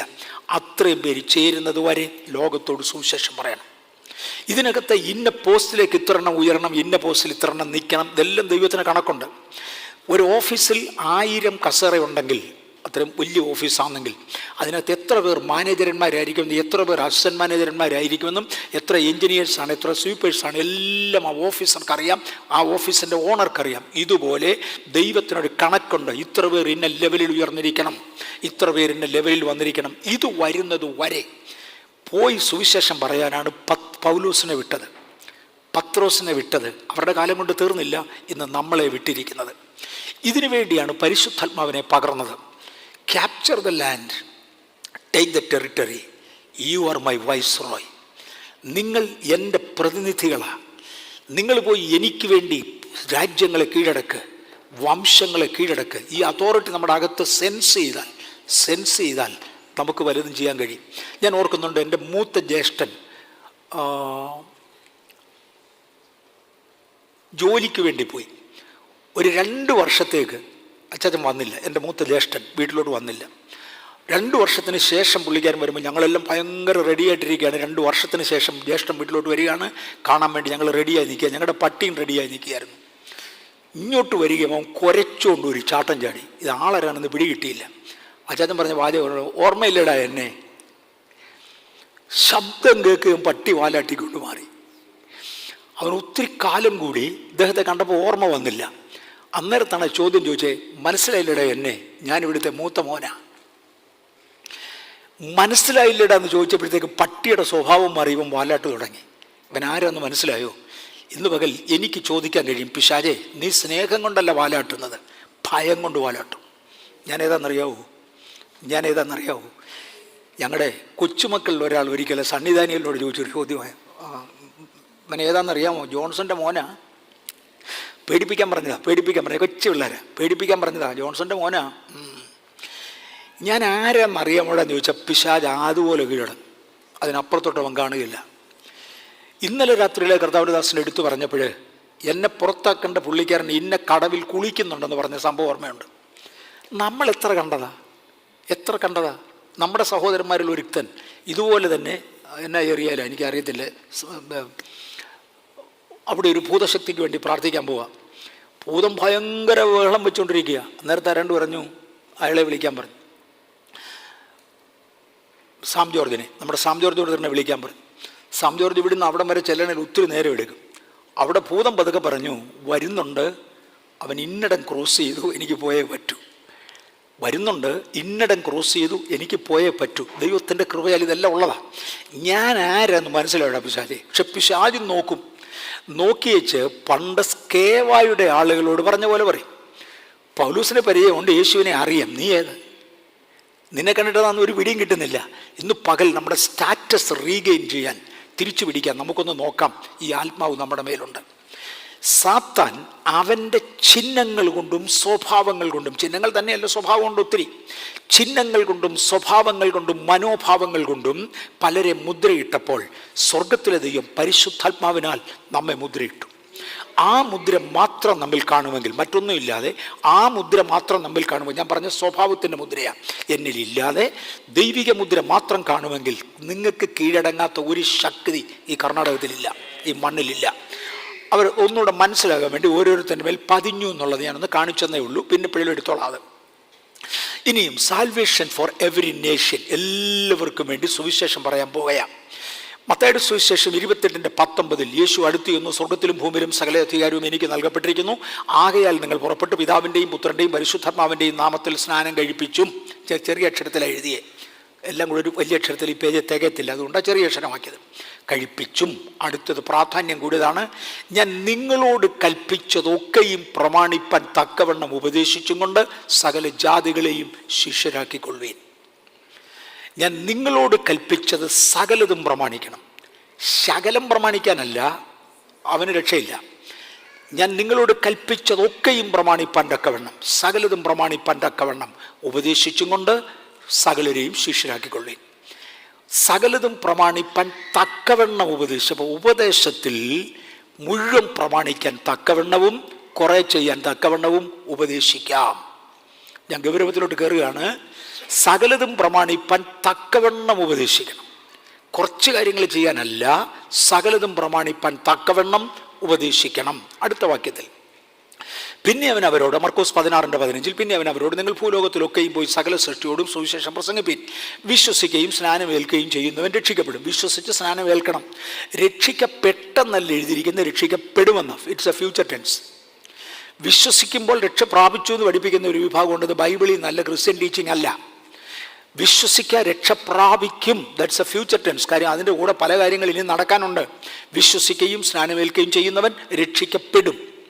പത്രോസ് അവരോട്, അപ്പോസ്തല പ്രവർത്തികളുടെ പുസ്തകം 2:38 പത്രോസ് അവരോട്, നിങ്ങൾ മാനസാന്തരപ്പെട്ട് നിങ്ങളുടെ പാപങ്ങളുടെ മോചനത്തിനായി ഓരോരുത്തർ യേശുക്രിസ്തുവിൻ്റെ നാമത്തിൽ സ്നാനമേൽപ്പീൻ, എന്നാൽ പരിശുദ്ധാത്മാവെന്ന് ദാനം ലഭിക്കും. പത്രോസ് ഒന്നുകൂടെ കൂട്ടി, നിങ്ങൾ വിശ്വസിക്കണം, രക്ഷിക്കപ്പെടണം, സ്നാനപ്പെടണം. രക്ഷിക്കപ്പെടുക എന്ന് പറയുന്നതിനകത്ത് ഭയങ്കര അർത്ഥമാണ്. ഞാൻ പല പ്രാവശ്യം എടുത്തു. എൻ്റെ ജഡശരീരം പുതുജനനം പ്രാപിക്കണം. വീണ്ടും ജനനം പ്രാപിക്കുന്നവരെ നടക്കത്തില്ല. വീണ്ടും ജനനം പ്രാപിക്കണമെങ്കിൽ ജഡത്തെ ദണ്ണിപ്പിച്ച് കീഴടക്കുക അല്ലാതെ മാർഗമില്ല. ഇവൻ വീണ്ടും ജനനം പ്രാപിക്കണം. എങ്കിൽ മാത്രമേ മാനസാന്തരം കംപ്ലീറ്റ് ആകുന്നുള്ളൂ. സ്നാനം കഴിഞ്ഞു. അത് കഴിഞ്ഞപ്പോൾ പറഞ്ഞു, നിങ്ങൾ പരിശുദ്ധാത്മാവിനെ കൂടെ പ്രാപിക്കണം. അപ്പോസ്തല പ്രവൃത്തി 2:40. മറ്റു പല വാക്കുകളാലും സാക്ഷ്യം പറഞ്ഞവരെ പ്രബോധിപ്പിച്ചു. അപ്പോൾ വചനം തന്നെയല്ല പറഞ്ഞത്, സാക്ഷ്യവും കൂടെ പറഞ്ഞു. ദൈവദാസന്മാരുടെ സാക്ഷ്യത്തിന് ഭയങ്കര വിലയാണ്. പിശാചിൻ്റെ സാക്ഷ്യത്തിനും അതുപോലെ. ഞാൻ പോയി 2 സിഗരറ്റും വലിച്ചായിരുന്നു, പക്ഷേ രോഗി സൗഖ്യമായി. അത് അവൻ്റെ സാക്ഷിയാണ്. ദൈവഭൃത്യം പറയുന്ന അതല്ല. എൻ്റെ 50 സിഗരറ്റ് ഉണ്ടായിരുന്നു, കളഞ്ഞ് വൺസ് ഫോർ ഓൾ യാത്ര പറയിച്ചാൽ ഞാൻ പോയേ. സാക്ഷ്യം പറഞ്ഞ് അവരെ പ്രബോധിപ്പിച്ചു. പിശാച് അവൻ്റെ സാക്ഷ്യം പറഞ്ഞ് പ്രബോധിപ്പിക്കും. ദൈവമക്കൾ നമ്മുടെ സാക്ഷ്യം പറഞ്ഞ് പ്രബോധിപ്പിക്കണം. എന്തുവാ? എല്ലാം പ്രമാണിപ്പാൻ തക്കവണ്ണം ഉപദേശിക്കേണ്ടത്. ഈ വക്രതയുള്ള തലമുറയിൽ നിന്ന് രക്ഷിക്കപ്പെടുവീനെന്ന് പറഞ്ഞു. അവരുടെ സാക്ഷ്യം എന്തുവാണ്? ഞാൻ ഈ വക്രതയുള്ള തലമുറയിൽ നിന്ന് മാറിയതാ മോനെ, നീയും മാറണം. രണ്ടനം സാക്ഷ്യങ്ങൾ മനസ്സിലാകുന്നുണ്ടോ? ഞാൻ ഈ വക്രതയുള്ള തലമുറയിലോട്ട് ഡീപ്പ് റൂട്ട് ചെയ്തിരിക്കുക. ഇതിനകത്ത് കിടക്കുക നല്ല സാക്ഷ്യം. ഞാൻ ഈ വക്രതയുള്ള തലമുറയിൽ നിന്ന് മാറി, നീയും മാറണം. എനിക്കൊന്ന് ഈ പദങ്ങൾ ഗൗരവമായി മനസ്സിലാക്കിയാൽ നമ്മൾ ടു എ ഗ്രേറ്റ് എക്സ്റ്റെൻറ്റ് വേർപാട് അനുഷ്ഠിക്കാൻ സാധിക്കും. അവൻ്റെ വാക്ക് കൈക്കൊണ്ടവർ സ്നാനമേറ്റു. ഞാനിവിടെ പലപ്പോഴും ഒരു ഡിസിഷന് വരുമ്പോൾ എല്ലാ കാര്യത്തിലും ദൈവത്തെ അനുസരിക്കാമെന്നൊരു ഡിസിഷൻ വന്ന് സ്നാനപ്പെടുത്താൻ ശ്രമിച്ചു. ടു സർട്ടൻ എക്സ്റ്റെൻറ്റ് ഞാൻ പരാജയപ്പെട്ടു. കാര്യം എന്നെപ്പോലെ സുവിശേഷം പറയുന്ന പലരും ഉണ്ടായിരുന്നു. ഇത്ര പേർക്ക് ബൈബിൾ ക്ലാസ് എടുത്തിട്ടുണ്ട്, സ്നാനപ്പെടുത്താൻ പറഞ്ഞാൽ ഞാൻ സ്നാനപ്പെടുത്തി. ഇന്ന് കണ്ടീഷൻ മാറി, ഒത്തിരിയും കൂടെ മാറി. അന്ന് സ്നാനപ്പെട്ട സ്വർഗത്തിൽ പോവും, സ്നാനപ്പെട്ടാൽ വീസ കിട്ടും, സ്നാനപ്പെട്ടാൽ അമേരിക്കയ്ക്ക് പോകാം, സ്നാനപ്പെട്ടാൽ കല്യാണം നടക്കും, സ്നാനപ്പെട്ടാൽ രോഗം മാറുമെന്നൊക്കെ പറഞ്ഞ് മുഖ്യ കേസുണ്ട്. ഞാൻ അറിഞ്ഞിട്ടില്ല. ഞാനാ സ്നാനപ്പെടുത്തിയത്. കാര്യം ഇത്ര പേര് സ്നാനത്തിന് ഇന്നുണ്ട്, വരാൻ പറഞ്ഞു, സ്നാനപ്പെടുത്തി. പിന്നെ പറയുന്ന വീസ വന്നില്ലല്ലോ, സ്നാനപ്പെടുത്തി. ആര് പറഞ്ഞു? ഇന്നാര് പറഞ്ഞു? എന്താ ചെയ്യുക? അങ്ങനെയുള്ള പലതും ഒന്നും ചർച്ചയിലില്ല. എന്നോട് ഈ കഴിഞ്ഞ ദിവസം ആളുകൾ ചോദിച്ചു, നീ പറഞ്ഞു വിട്ട പുള്ളികൾ നന്നായി വരുന്നത് കണ്ടോ? കണ്ടില്ല. ആരും നന്നായിട്ടില്ല. അവർ സാത്താന് വേണ്ടി ആൾ കൂട്ടുന്നതേ ഉള്ളൂ, ദൈവത്തിന് വേണ്ടി അല്ല. ഇങ്ങനെയുള്ള കാരണങ്ങളാൽ മാത്രമേ നോ മോർ എന്ന് ഞാൻ പറഞ്ഞിട്ടുള്ളൂ. കാര്യം അയോഗ്യമായ സ്ഥാനങ്ങളിൽ അയോഗ്യമായ ഉപദേശങ്ങൾ, എല്ലാത്തിനും നിരക്കത്ത ഉപദേശങ്ങൾ, വക്രതയുള്ള തലമുറയിൽ നിന്ന് രക്ഷിക്കപ്പെടുവാൻ തക്ക ഉപദേശം ഇല്ല എന്ന് കണ്ടവരോട് മാത്രമേ അല്ലാതെ പറഞ്ഞിട്ടുള്ളൂ. അവർ അപ്പോസ്തലന്മാരുടെ ഉപദേശം കേട്ടും കൂട്ടായ്മ ആചരിച്ചും അപ്പം നുറുക്കിയും പ്രാർത്ഥന കഴിച്ചും പോന്നു. അവർ പിന്നെ ഉപദേശം കേൾക്കാൻ വേറെങ്ങും പോകത്തില്ല. അപ്പോസ്തലന്മാരുടെ ഉപദേശം മാത്രമേ കേൾക്കത്തുള്ളൂ. വേറൊന്ന് കേട്ടാൽ അതിനകത്ത് വളപ്പ് കാണും, നല്ല പദങ്ങൾ കാണും, ഭയങ്കര പദങ്ങൾ കാണും. എനിക്ക് നല്ല മലയാളം ആരെങ്കിലും പറഞ്ഞാൽ ഭയങ്കര ഇഷ്ടമാണ്. സത്യം, നല്ല സാഹിത്യ ഭാഷ മലയാളത്തിൽ കേട്ടാൽ എനിക്ക് ഭയങ്കര ഇഷ്ടമാണ്. കഴിഞ്ഞ ദിവസം ഞാൻ യൂട്യൂബ് തപ്പി ചെന്നപ്പോൾ തന്നെ ഒരു പുള്ളിക്കാരൻ ചങ്ങനാശ്ശേരി NSS കോളേജിൽ വെച്ച് പറഞ്ഞ ഒരു പ്രസംഗം കേട്ടു. ഞാനത് റെക്കോർഡ് ചെയ്ത് വെച്ചിട്ടുണ്ട്. ക്രിസ്ത്യനൊന്നുമില്ല, പക്ഷെ ആ ഭാഷാശൈലി ഞാനിവിടെ വന്നത് പറയത്തില്ല. ഞാൻ അന്ന് രാത്രി ചിന്നമ്മ വിളിച്ചോണത് കേക്ക് അതിൻ്റെ ലാംഗ്വേജ്. പക്ഷെ അവൾക്കതിൻ്റെ ആ സ്വീറ്റ്നെസ് എൻ്റെ അത്രയും ഫീൽ ചെയ്യുന്നില്ല. എനിക്കതിൻ്റെ സ്വീറ്റ്നെസ് ഫീൽ ചെയ്യുന്നുണ്ട്. കാരണം ആ ലാംഗ്വേജ്, സർട്ടൻ ചാനൽസ് ഇംഗ്ലീഷ് ഞാൻ ശ്രദ്ധിക്കാറുണ്ട്. The sweetness of the language. എന്ന ഭാഷയാണെന്നറിയാമോ? അത് എല്ലാവർക്കും കേൾക്കത്തില്ല. അപ്പോസ്തലന്മാരുടെ ഉപദേശം മാത്രം കേൾക്കുന്നവൻ, സ്വീറ്റ്നെസ്സിൻ്റെ പുറകെ പോകാത്തവൻ, സ്വീറ്റ്നെസ് ഉള്ള ലാംഗ്വേജിൽ കർണരസമാകുമാറ് ഒത്തിരി ഉപമകളും ഉദാഹരണങ്ങളും ചൊടിപ്പിക്കുന്ന ആശയങ്ങളും, പക്ഷേ വേണ്ട ദൈവിക വേർപാടില്ലാത്ത പലതും, നല്ല ഉഗ്രം പാട്ടും പല കാര്യങ്ങളുമായിട്ട് പോകും. നമ്മൾ വിളിക്കുന്ന പ്രസംഗകരെക്കുറിച്ച് ഇങ്ങനെയുള്ള കാര്യങ്ങൾ ഞാൻ ആദ്യം ഒരു ശ്രദ്ധിക്കാറുണ്ട്. കഴിവുണ്ടെങ്കിൽ നമുക്കത് വരരുത്. അവർ അപ്പോസ്തലന്മാരുടെ ഉപദേശം കിട്ടും. അപ്പോസ്തലന്മാരുമായി കൂട്ടായ്മ ആചരിച്ചും. എനിക്ക് ഇവിടെയുണ്ട്, അവിടെയുണ്ട്. അവിടെ ആഘോഷം വരുമ്പോൾ അവിടെ പങ്കെടുക്കും, ഇവിടെ ആഘോഷം വരുമ്പോൾ ഇവിടെ പങ്കെടുക്കും, അവിടെ തമാശ ഉള്ളപ്പോൾ അവിടെ പങ്കെടുക്കും, ഇവിടെ തമാശ ഉള്ളപ്പോൾ ഇവിടെ പങ്കെടുക്കും. നോ മോനെ, നോ നോ, അങ്ങനെ അല്ല. ഈ കർത്താവിൻ്റെ ദാസന് PC ചെറിയാൻ പാസ്റ്റർ ഞാനും കൂടെ സംസാരിച്ചു കൊണ്ട് ഞങ്ങൾ രണ്ടുപേരും കൂടെ ഒരേ ആശയം പറഞ്ഞു. മോശയുടെ ആബ്സെൻസിൽ അഹരോൻ ജനത്തെ ഭരിച്ചുകൊണ്ടിരുന്നപ്പോൾ ചെയ്ത പരിപാടി ജനത്തെ കെട്ടഴിച്ചു വിട്ടു എന്ന്. മോശ വന്ന് അഹരോനോട് ചോദിക്കുന്നൊരു ചോദ്യമുണ്ട്, ഈ ജനം നിന്നോട് എന്ത് ദോഷം ചെയ്തിട്ടാണ് നീ ഇവരെ കെട്ടഴിച്ചു വിട്ടത്? ആത്മീയത്തിൽ ചാടിയേ പറ്റൂ, ചാടും. ആത്മാവിൽ ആരാധിക്കുമ്പോൾ ശരീരം മറന്ന് ആരാധിക്കും. എനിക്ക് ആരെങ്കിലും ഒരാൾ ശരീരം മറന്നും സമൂഹം മറന്നും ആരാധിക്കുന്നെങ്കിൽ സന്തോഷമാണ്. പക്ഷെ ഷോയ്ക്ക് വരുന്നതിന് എനിക്ക് ഇഷ്ടപ്പെടുകയില്ല. ഞാൻ 2 ദിവസത്തേക്ക് മുമ്പേ ജനമയോട് പറഞ്ഞു, നമ്മൾ ഇവിടെ ചർച്ചയായിട്ട് വളർന്ന കാലത്ത് ഇവിടെ 1-2 സഹോദരിമാരുണ്ടായിരുന്നു, വെള്ളസാരി ഉടുത്തുകൊണ്ട് എഴുന്നേറ്റ് നന്നായി ദൂതന്മാർ കാണിക്കുന്ന പോലെ ഞങ്ങൾക്ക് തോന്നിയിട്ടുണ്ട് എഴുന്നേറ്റ് നിന്ന് നൃത്തം ചെയ്യുന്നത്. അവർക്ക് വേണ്ടപ്പെട്ടവർ പിന്നെ ചോദ്യം ചെയ്തു, ഞങ്ങൾക്ക് നാണക്കേടാ നൃത്തം പറഞ്ഞപ്പോൾ നിർത്തി. That is A different thing. പക്ഷേ അതോടുകൂടി പിശാചിൻ്റെ കെട്ടുപൂട്ടിയത്. നന്നായി ആരാധിക്കണം, നോ ഡൗട്ട്. പക്ഷേ അത് കാളക്കുട്ടിയുടെ മുന്നിൽ നടക്കുകയില്ല. കാളക്കുട്ടിയുടെ മുമ്പിൽ ആരാധിച്ചത് കെട്ടഴിച്ചു വിട്ടതുകൊണ്ടാണ്. അഹരോനോട് പറഞ്ഞത് കെട്ടഴിച്ചു വിട്ടത് എന്തുവാ? നമുക്കൊരു ലിമിറ്റുണ്ട്, ഒരു സ്റ്റാൻഡേർഡുണ്ട്. ഇവിടെ പ്രാർത്ഥിക്കുമ്പോഴും നമ്മൾ പാടുമ്പോഴും ആരാധിക്കുമ്പോഴും എല്ലാം പറയും, സഹോദരന്മാർ സൂക്ഷിച്ചോണം, നിങ്ങളുടെ ഇടയിൽ നിന്നോണം, സഹോദരിമാർ സൂക്ഷിച്ചോണം, നിങ്ങളുടെ ഇടയിൽ നിന്നോണം. അല്ലെങ്കിൽ അങ്ങോട്ടും ഇങ്ങോട്ടും ഒന്ന് തൊട്ടുപോയതുകൊണ്ട് ഇവിടെ ഒരു പാപവും നടക്കുമെന്നല്ല. പക്ഷെ കണ്ടു നിൽക്കുന്ന ജഡീകൻ അത് പറഞ്ഞു നടക്കും. കണ്ടു നിൽക്കുന്ന ജഡീകൻ അത് പറഞ്ഞു നടക്കും. ജനത്തെ കെട്ടഴിച്ചു വിടരുത്. അഹരോൻ അങ്ങനെ അല്ലായിരുന്നു, കെട്ടഴിച്ചു വിട്ടു. കെട്ടഴിക്കേണ്ടതിന് വേണ്ടി മ്യൂസിക്കൽ ഇൻസ്ട്രുമെൻറ്റ്സ് ഉപയോഗിച്ച സംഭവങ്ങൾ ബൈബിളിലുണ്ട്. ബാബേലിലെ രാജാവ് ഒരിക്കൽ പറഞ്ഞു, വീണ, തമ്പുരു, കിന്നരം മുതലായത് ഉച്ചസ്വരത്തിൽ ഉയരുമ്പോൾ നിങ്ങൾ നിങ്ങളുടെ ദൈവത്തെയൊക്കെ മറക്കും, അന്നേരം കൂടി ഇതിനെ ആരാധിച്ചോണം. ഇളക്കി വിടുന്ന പലതും ഉണ്ട്. ഞാൻ ആ കാര്യത്തിൽ ഒത്തിരി കെയർഫുള്ളാണ്. എനിക്ക് വന്ന് എൻ്റെ ജീവിതത്തിൽ കഴിവുള്ളിടത്തോളം മാതൃക സൂക്ഷിച്ചിട്ടുണ്ട്. ഇവിടുത്തെ മൈക്ക് ഓപ്പറേറ്റേഴ്സിന് അറിയാം, ഞാനിവിടെ വരുമ്പം എന്നെ വോളിയം വരെ മതിയെന്ന്. അന്നേരത്ത് പുറകിൽ കീബോർഡിൻ്റെ ആവശ്യമില്ല. എന്തുകൊണ്ടാണ് ഈ ഹയർ വോളിയം വേണ്ടത്? ഒരു ബൂസ്റ്റപ്പിന് വേണ്ടി. അത് തെറ്റാണെന്ന് ഞാൻ പറഞ്ഞില്ല, പക്ഷെ അത് ഇല്ലാതെ ദൈവകൃപ വ്യാപരിക്കാൻ കഴിയും. അപ്പോൾ പിന്നെ ഞാൻ എന്തിനാ വേറൊന്നിന് പോന്നേ? അതുകൊണ്ട് ദൈവികം മാത്രമാകട്ടെ. ഈ ഒരു ആശയത്തിലാണ് ഞാൻ പറഞ്ഞത്, വേറൊന്നുമല്ല. ഓക്കെ, അവർ അപ്പോസ്തലന്മാരുടെ ഉപദേശം കേട്ടു, അപ്പോസ്തലന്മാരോട് കൂട്ടായ്മ ആചരിച്ചും, അപ്പോസ്തലന്മാരോട് ചേർന്ന് അപ്പം നുറുക്കുകയും അപ്പോസ്തലന്മാരോട് ചേർന്ന് പ്രാർത്ഥന കഴിച്ചു പോരുന്നു. അപ്പോസ്തലന്മാരോട് ചേർന്നുള്ള ഒറ്റ പ്രാവശ്യമേ ഉള്ളൂ. ഇതെല്ലാം അതിൻ്റെ സബ് ടേംസാണ്. നമ്മുടെ കൂട്ടായ്മ ആരുടെ കൂടെ ആയിരിക്കും?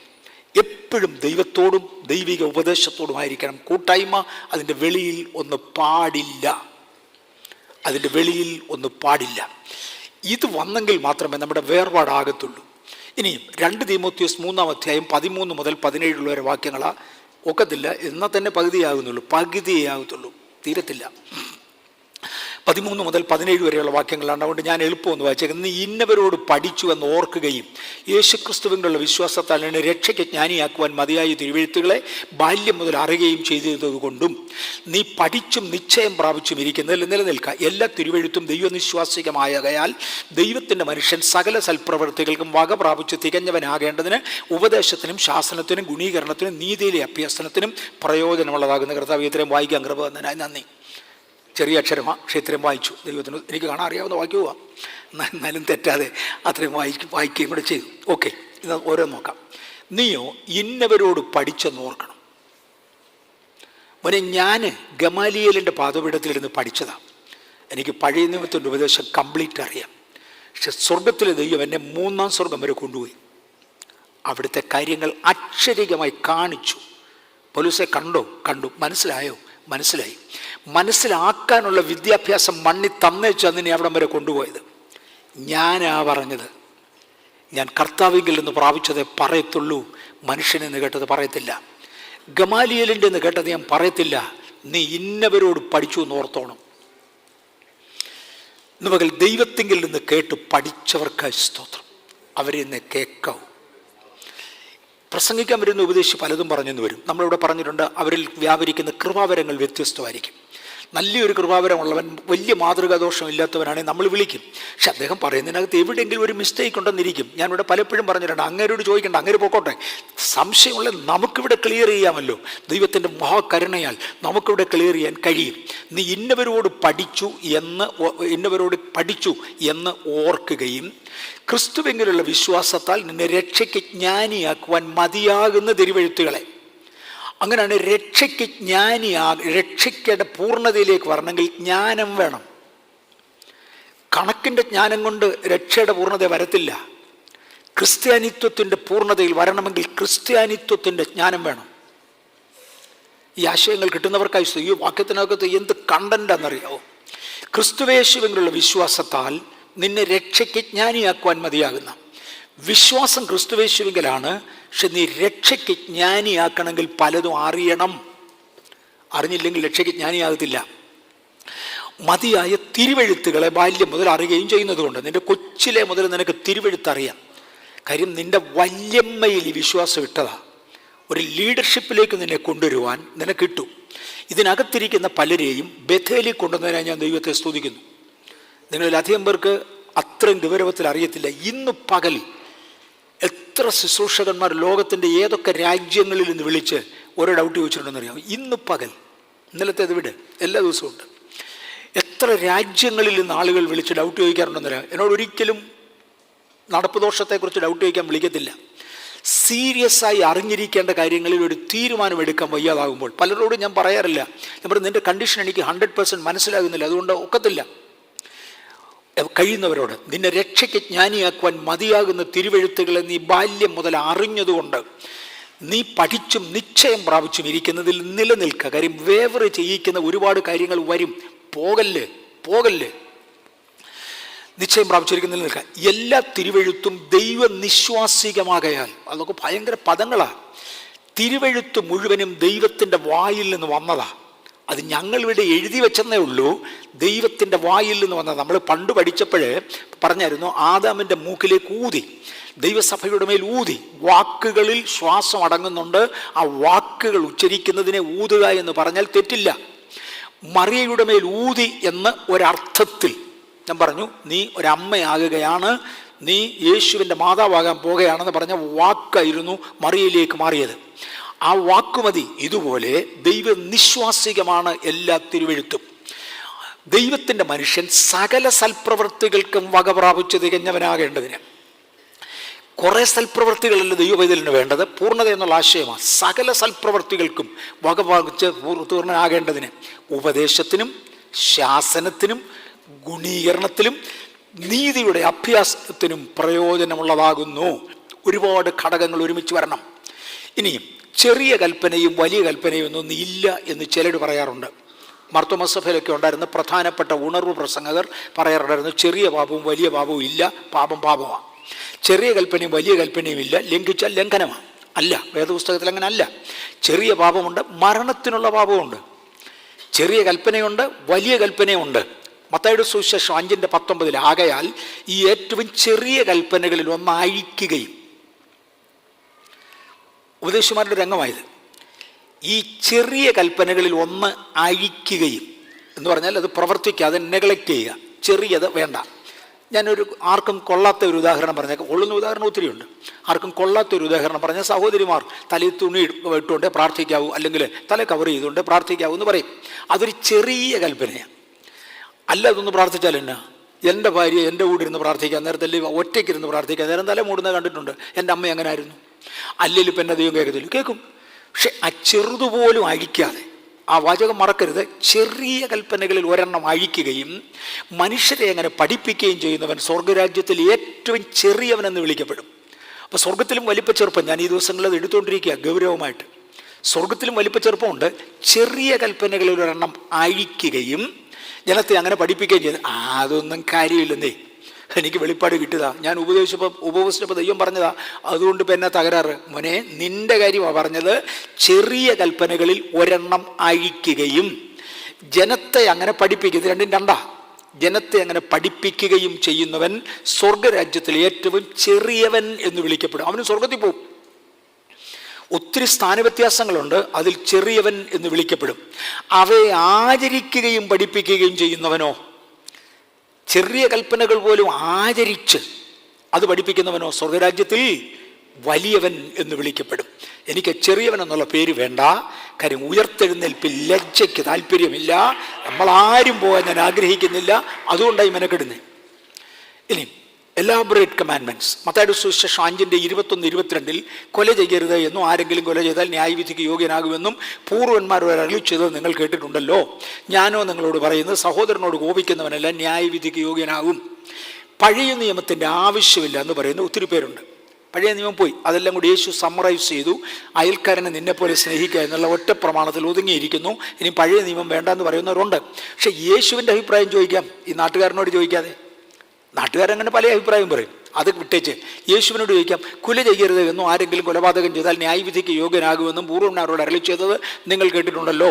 ഞാനോ നിങ്ങളോട് പറയുന്നത്, സഹോദരനോട് കോപിക്കുന്നവനെല്ലാം ന്യായവിധിക്ക് യോഗ്യനാകും.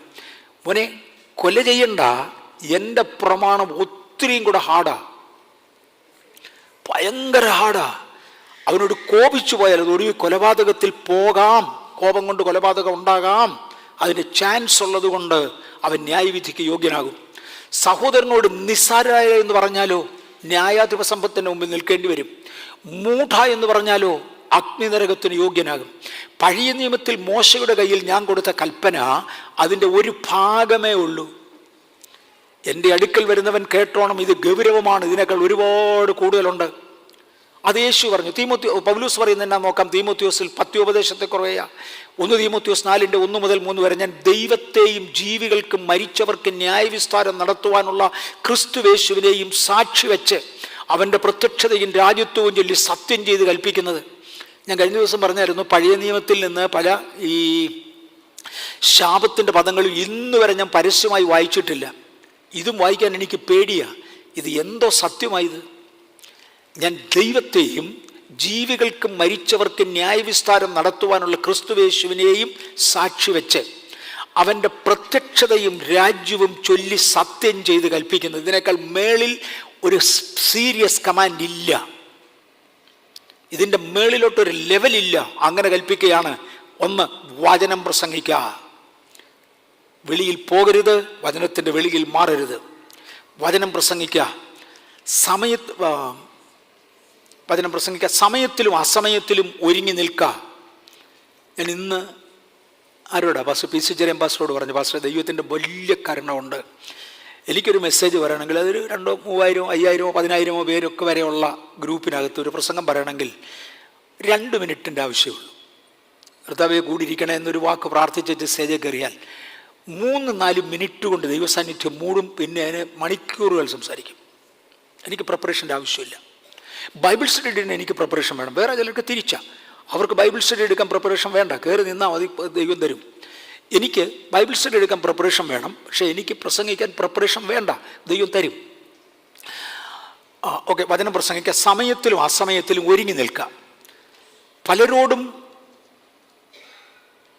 ഒരു 15 മിനിറ്റ് പ്രസംഗിക്കണമെന്നൊക്കെ ഒരാഴ്ച മുമ്പേ ഒക്കെ പറയും. എന്ന് പറഞ്ഞാൽ അത്രയും നാളത്തെ പ്രിപ്പറേഷൻ വേണം പുള്ളിക്ക് എന്തെങ്കിലും വരണമെങ്കിൽ. അതുകൊണ്ടാണ് ഞാനിങ്ങനെ പറയാറുണ്ട്, എൻ്റെ മാത്രം അഭിപ്രായമാണ്. ദൈവത്തിങ്കിൽ നിന്ന് നേരിട്ട് പ്രാപിച്ചവർക്ക് പിന്നെ ബൈബിൾ സ്കൂളിൽ പോകേണ്ട കാര്യമില്ല. ദൈവത്തിൻ്റെ നിന്ന് ഡയറക്റ്റ് കിട്ടാത്തവരെ ഏതെങ്കിലും കൊള്ളാവുന്ന ബൈബിൾ സ്കൂളിൽ വിട്ട് ശരിക്കും പഠിപ്പിച്ചാൽ പറ്റൂ. കാര്യം ഏതായാലും ഇത് വേണം.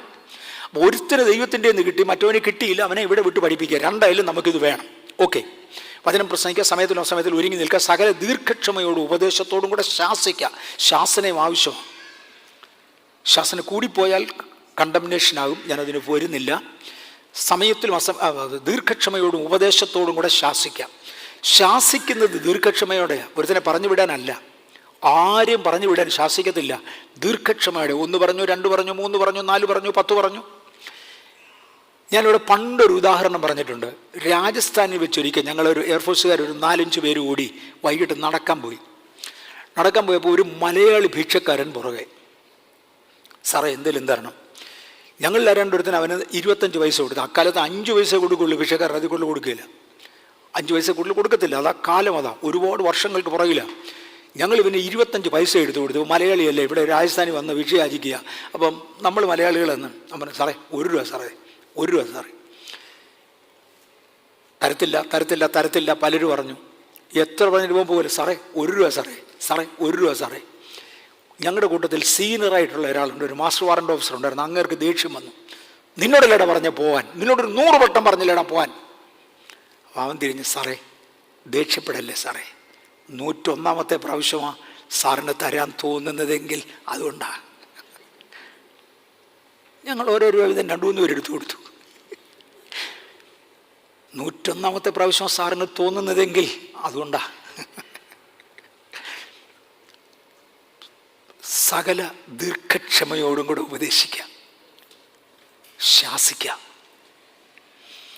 തർജ്ജനം ചെയ്യുക, പ്രബോധിപ്പിക്കാം.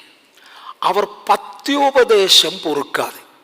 കേട്ടോണേ, പത്യോപദേശം എന്ന് പറഞ്ഞ് തിരുവചനത്തിലൊന്നുണ്ട്. അത് ദൈവവചനത്തിൻ്റെ പ്രമാണം മാത്രം പാലിക്കുന്നതാണ്. അവർ പത്യോപദേശം പൊറുക്കാതെ കർണരസമാകുന്നത് രസമാകുമാറ് സ്വന്തം മോഹങ്ങൾ കൊത്തവണ്ണം ഉപദേഷ്ടിക്കുന്ന ഉപദേഷ്ടാക്കന്മാരെ പെരുക്കും. ഇതുകൊണ്ടൊന്നും വലിയ കുഴപ്പമൊന്നുമില്ലെന്നേ. എത്രയോ പേരങ്ങനെ ജീവിക്കുന്നു. നിന്നെ കണ്ടിട്ട് ഇപ്പം നന്നായിരിക്കുന്നു, എത്ര ഉഗ്രനായിരിക്കുന്നു. ഇപ്പം എല്ലാവരും എന്നെ പ്രാകൃതമായി നടക്കണം, മുടി ചെയ്യരുതോ, കുളിക്കരുതോ, പല്ല് തേച്ചാൽ തെറ്റുണ്ടോ, കുഴപ്പമില്ലെന്നേ, ഇതെല്ലാം കൂടി ഇരുന്നോട്ടെ. മോനെ, കർണരസമാകുമാറ്. അത് എങ്ങനെയാണെന്നറിയാമോ?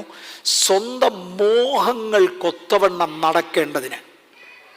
ഇത് ദൈവിക വേർപാടല്ല, അത് ജഡത്തിൻ്റെ ഇച്ഛയാണ്, അത് ജഡാഭിലാഷമാണ്. സ്വന്തം മോഹങ്ങൾ കൊത്തവണ്ണം ഉപദേഷ്ടാക്കന്മാരെ പെരുക്കുകയും ചെയ്യുന്നു.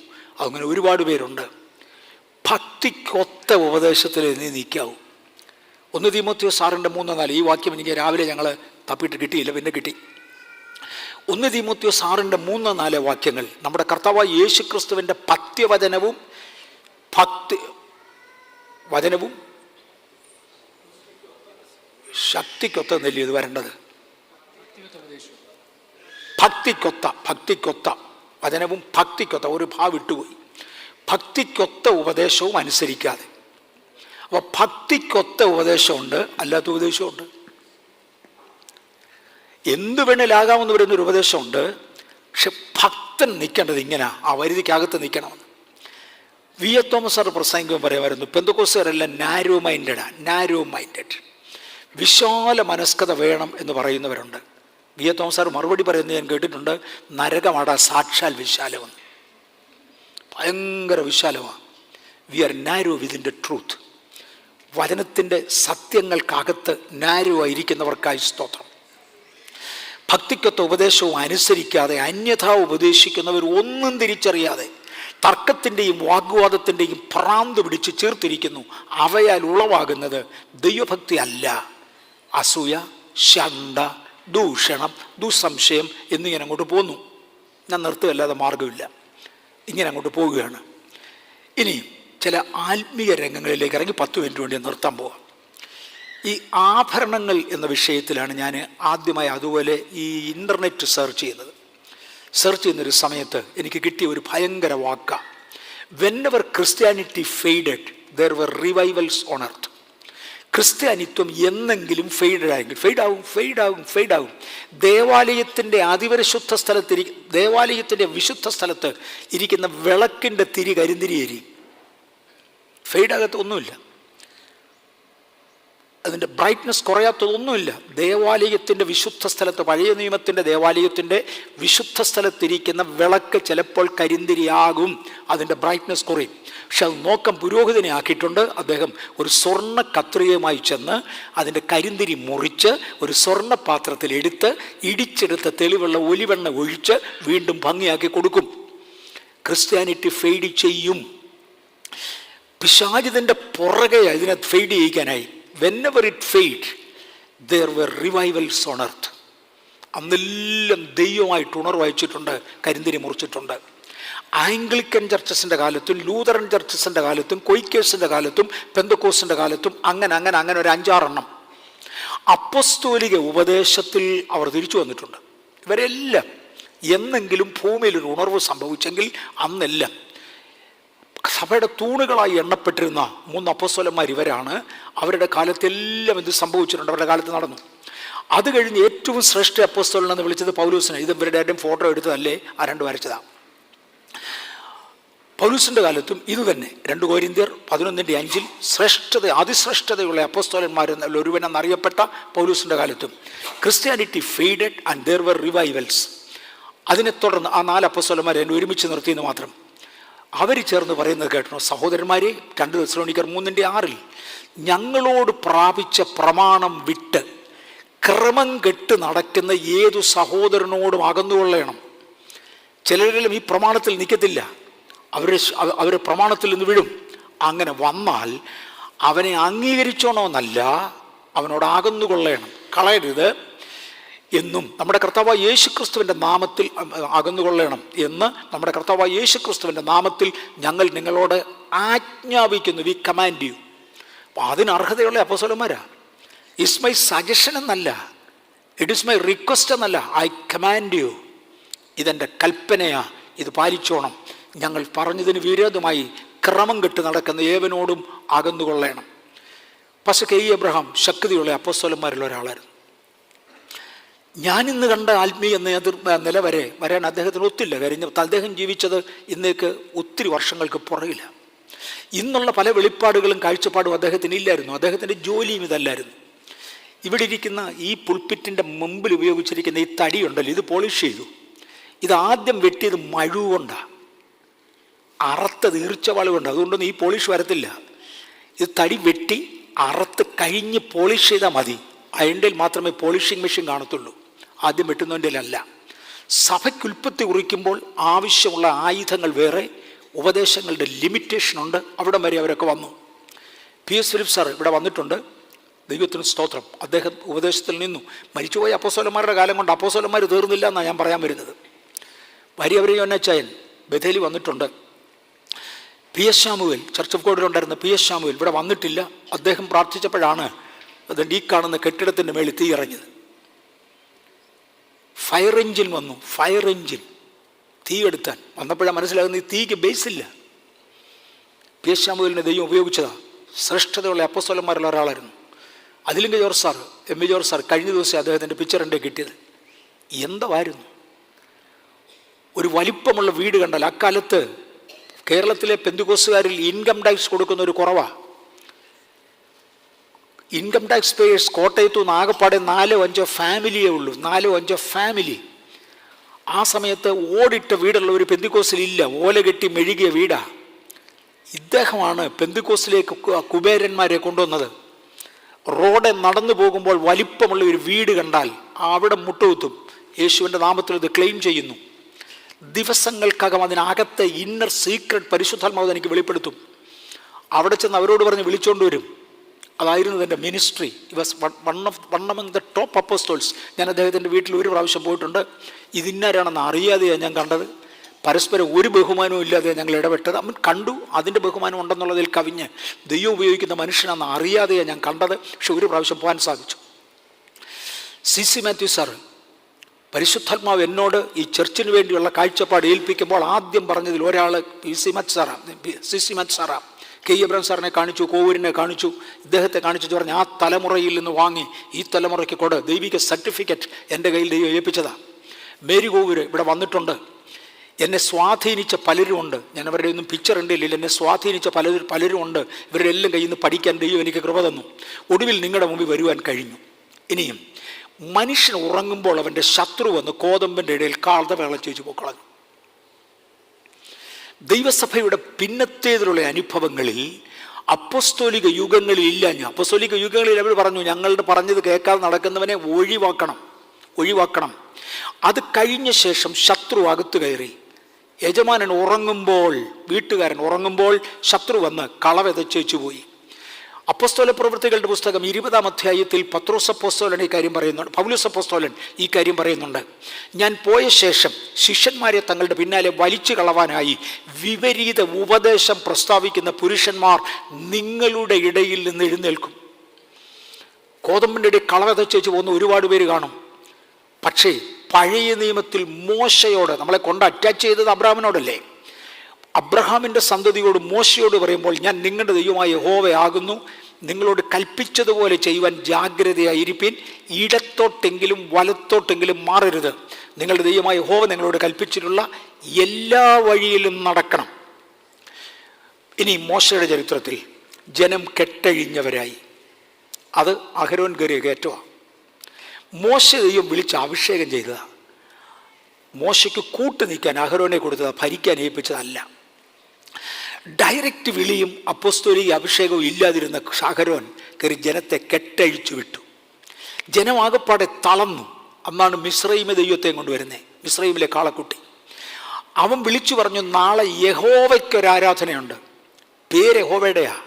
ഭയങ്കര വാദ്യമേളങ്ങളും കൊട്ടുമായി മ്യൂസിക് അഴിച്ചു വിട്ടേച്ച് പറഞ്ഞു, തുള്ളിക്കോളാൻ പറഞ്ഞു. ഇവർ പണ്ട് കണ്ടത് മിസ്രൈമിലെ തുള്ളലാണ്, ഇവർ തുള്ളാൻ തുടങ്ങി. ഞാൻ പറഞ്ഞല്ലോ, ദൈവത്തെ മതിമറന്ന് ആരാധിക്കുന്നത് എനിക്ക് അങ്ങേയറ്റം സന്തോഷമാണ്. പക്ഷെ എല്ലാം ക്രിസ്തീയ തത്വത്തിലായിരിക്കണം.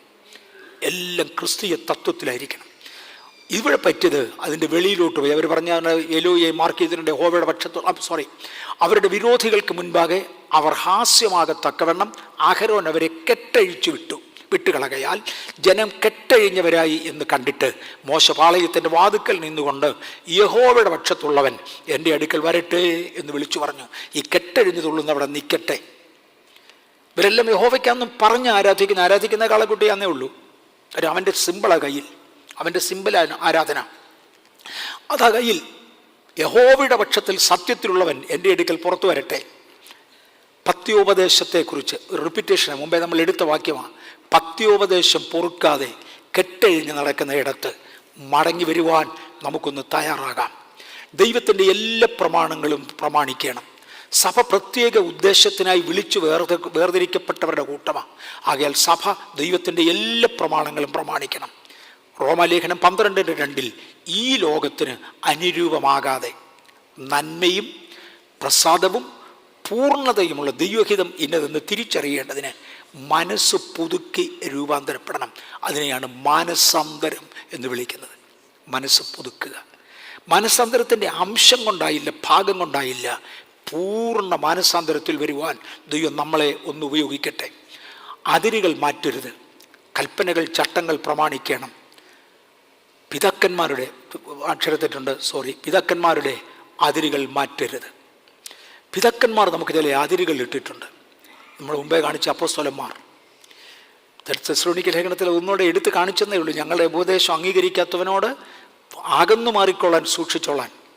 സഹോദരന്മാരെ, നിങ്ങൾ പഠിച്ച ഉപദേശത്തിന് വിപരീതമായി ദ്വന്ദ്വപക്ഷങ്ങളെയും ഇടർച്ചകളെയും ഉണ്ടാക്കുന്നവരെ സൂക്ഷിച്ചു കൊള്ളണമെന്ന് ഞാൻ നിങ്ങളോട് പ്രബോധിപ്പിക്കുന്നു. അവരോട് അകന്നു മാറുവേൻ. ഈ ദിവസങ്ങളിൽ അതിഭയങ്കര പൈശാചിക ചതി നടക്കുക. നമ്പർ 1 ലെവലിൽ കർത്താവിന് വേണ്ടി നിന്ന് പലരും തകർന്നു. ഞാൻ അധികം വിശദീകരിക്കുന്നില്ല, നേരവും അങ്ങ് കഴിഞ്ഞു. കേരളത്തിൽ നിന്നൊരു കർത്താവിൻ്റെ ദാസൻ ഒരിക്കൽ ഇവിടെ ബാംഗ്ലൂർ വന്നു. ഓൾ ദ വേ ബാംഗ്ലൂർ വന്നു. എന്നോട് പറഞ്ഞു, പിന്നെ സുനിൽ പാസ്റ്ററോട് പറഞ്ഞു, എനിക്ക് അവനെ ഫോണിലും വിളിച്ചു പറഞ്ഞു, ഞാനൊരു ദർശനം കാണുന്നു, ഒരു വല്ലാത്ത ദർശനമാണ്. ആഫ്രിക്കയിൽ നിന്നൊരു ആന ഇളകി ബാംഗ്ലൂർ പട്ടണത്തിൽ വന്ന് ഇവിടുത്തെ ഉപദേശിമാർക്ക് ക്ലാസ് എടുക്കുക. ഒരു ഫോറിൻ സ്പിരിറ്റ്, ഒരു പൈശാചികം കലർന്ന ഒരു ആഫ്രിക്കൻ സ്പിരിറ്റ് ഇവിടെ വന്ന് ഇവിടുത്തെ ഉപദേശിമാർക്ക് ക്ലാസ് എടുക്കുക. ഒത്തിരി എണ്ണം പോയി വീണു. കൃപയാൽ പലതിൽ നിന്നും രക്ഷപ്പെട്ട് മാറി നിൽക്കുവാൻ കർത്താവ് നമുക്ക് കൃപ തന്നു. ഈ ദിവസങ്ങളിൽ ശക്തിയേറിയ ദുരുപദേശങ്ങൾ ആത്മമണ്ഡലത്തിൻ്റെ അകത്തടിച്ച് കഴിയുമെങ്കിൽ വൃതന്മാരെന്നാണ് ഇന്നത്തെ നോട്ടം. വീഴ്ചകളവൻ ശ്രമിക്കുക. ഭയത്തോടെ ദൈവസന്നിധിയിൽ നിൽക്കുവാൻ കർത്താവ് നമുക്ക് കൃപ തരട്ടെ. നീ മിസ്രയീമിലെ അടിമയായിരുന്നു എന്ന് ഓർത്ത് എൻ്റെ ചട്ടങ്ങളിൽ നടക്കണം. പഴയ നിയമത്തോട് പറയാം, നിങ്ങളെ എവിടുന്ന് വാങ്ങിച്ചതാ? പുതിയ നിയമത്തിലോ എൻ്റെ രക്തം കൊടുത്ത് വിലയ്ക്ക് വാങ്ങിച്ചതാ. നിങ്ങളെ വിലയ്ക്ക് വാങ്ങിയിരിക്കൽ നിങ്ങൾ താന്താങ്ങൾക്കുള്ളതല്ല എന്ന് അറിയുന്നുവല്ലയോ? ദൈവത്തിൻ്റെ ദാനമായ പരിശുദ്ധാത്മാവിൻ്റെ മന്ദിരമാണ് നിങ്ങൾ.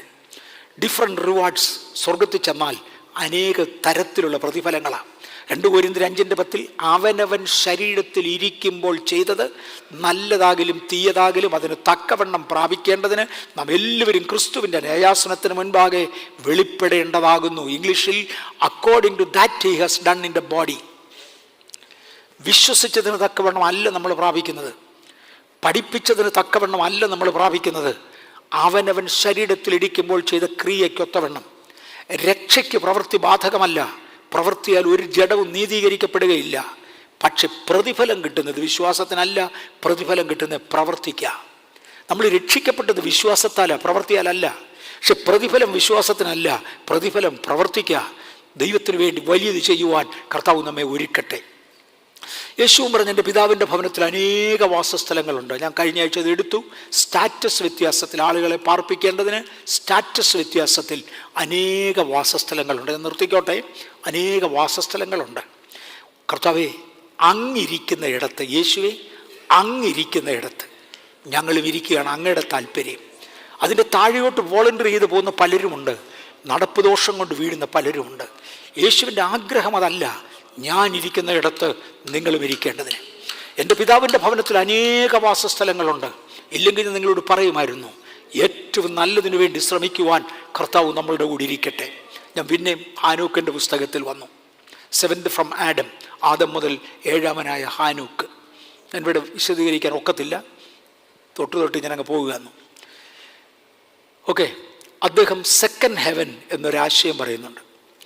എൻ്റെ ഒരുപാട് ചോദ്യങ്ങൾക്ക് മറുപടി എഴുതാൻ നീണ്ട വർഷങ്ങളായി എൻ്റെ മനസ്സിൽ ഒത്തിരി ഡൗട്ടുണ്ട്. വേദപുസ്തകത്തിലെ പല വാക്യങ്ങളും എനിക്ക് മനസ്സിലാകുന്നില്ല. ഒരു ഉദാഹരണം ഇതായിരുന്നു. ഈ സ്വർഗത്തിന് പല ലെവലുണ്ട്. ആവർത്തന പുസ്തകം 10:14 ബിഹോൾഡ് ഹെവൻസ് ഓഫ് ഹെവൻസ്. ഇതാ സ്വർഗവും സ്വർഗാധിസ്വർഗവും. അപ്പോൾ സ്വർഗത്തിന് മേളിലൊന്നുണ്ട്, അതാണ് സ്വർഗാധിസ്വർഗം. Heaven and heavens of heavens, അതിതിനേക്കാളും കിട്ടിയ heaven. Behold heaven of heavens. Heavens എന്ന പദം കൊണ്ട് കുറഞ്ഞ പക്ഷം 2 സ്വർഗമുണ്ട്. അവയ്ക്ക് മീതെയുള്ള സ്വർഗം, അങ്ങനെയാണെങ്കിൽ 3 സ്വർഗമെങ്കിലും ഉണ്ട്. ആവർത്തനം 10:14. 2 കൊരിന്ത്യർ 6:18 heavens, heaven and heaven of heavens. 3ലും കൂടുതൽ കണ്ടേക്കാം. പലതായി വിശദീകരിക്കുക.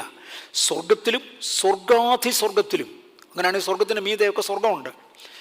Heavens of the heavens. സങ്കീർത്തനങ്ങൾ 68:33 ഹെവൻസ് ഓഫ് ഹെവൻസ്.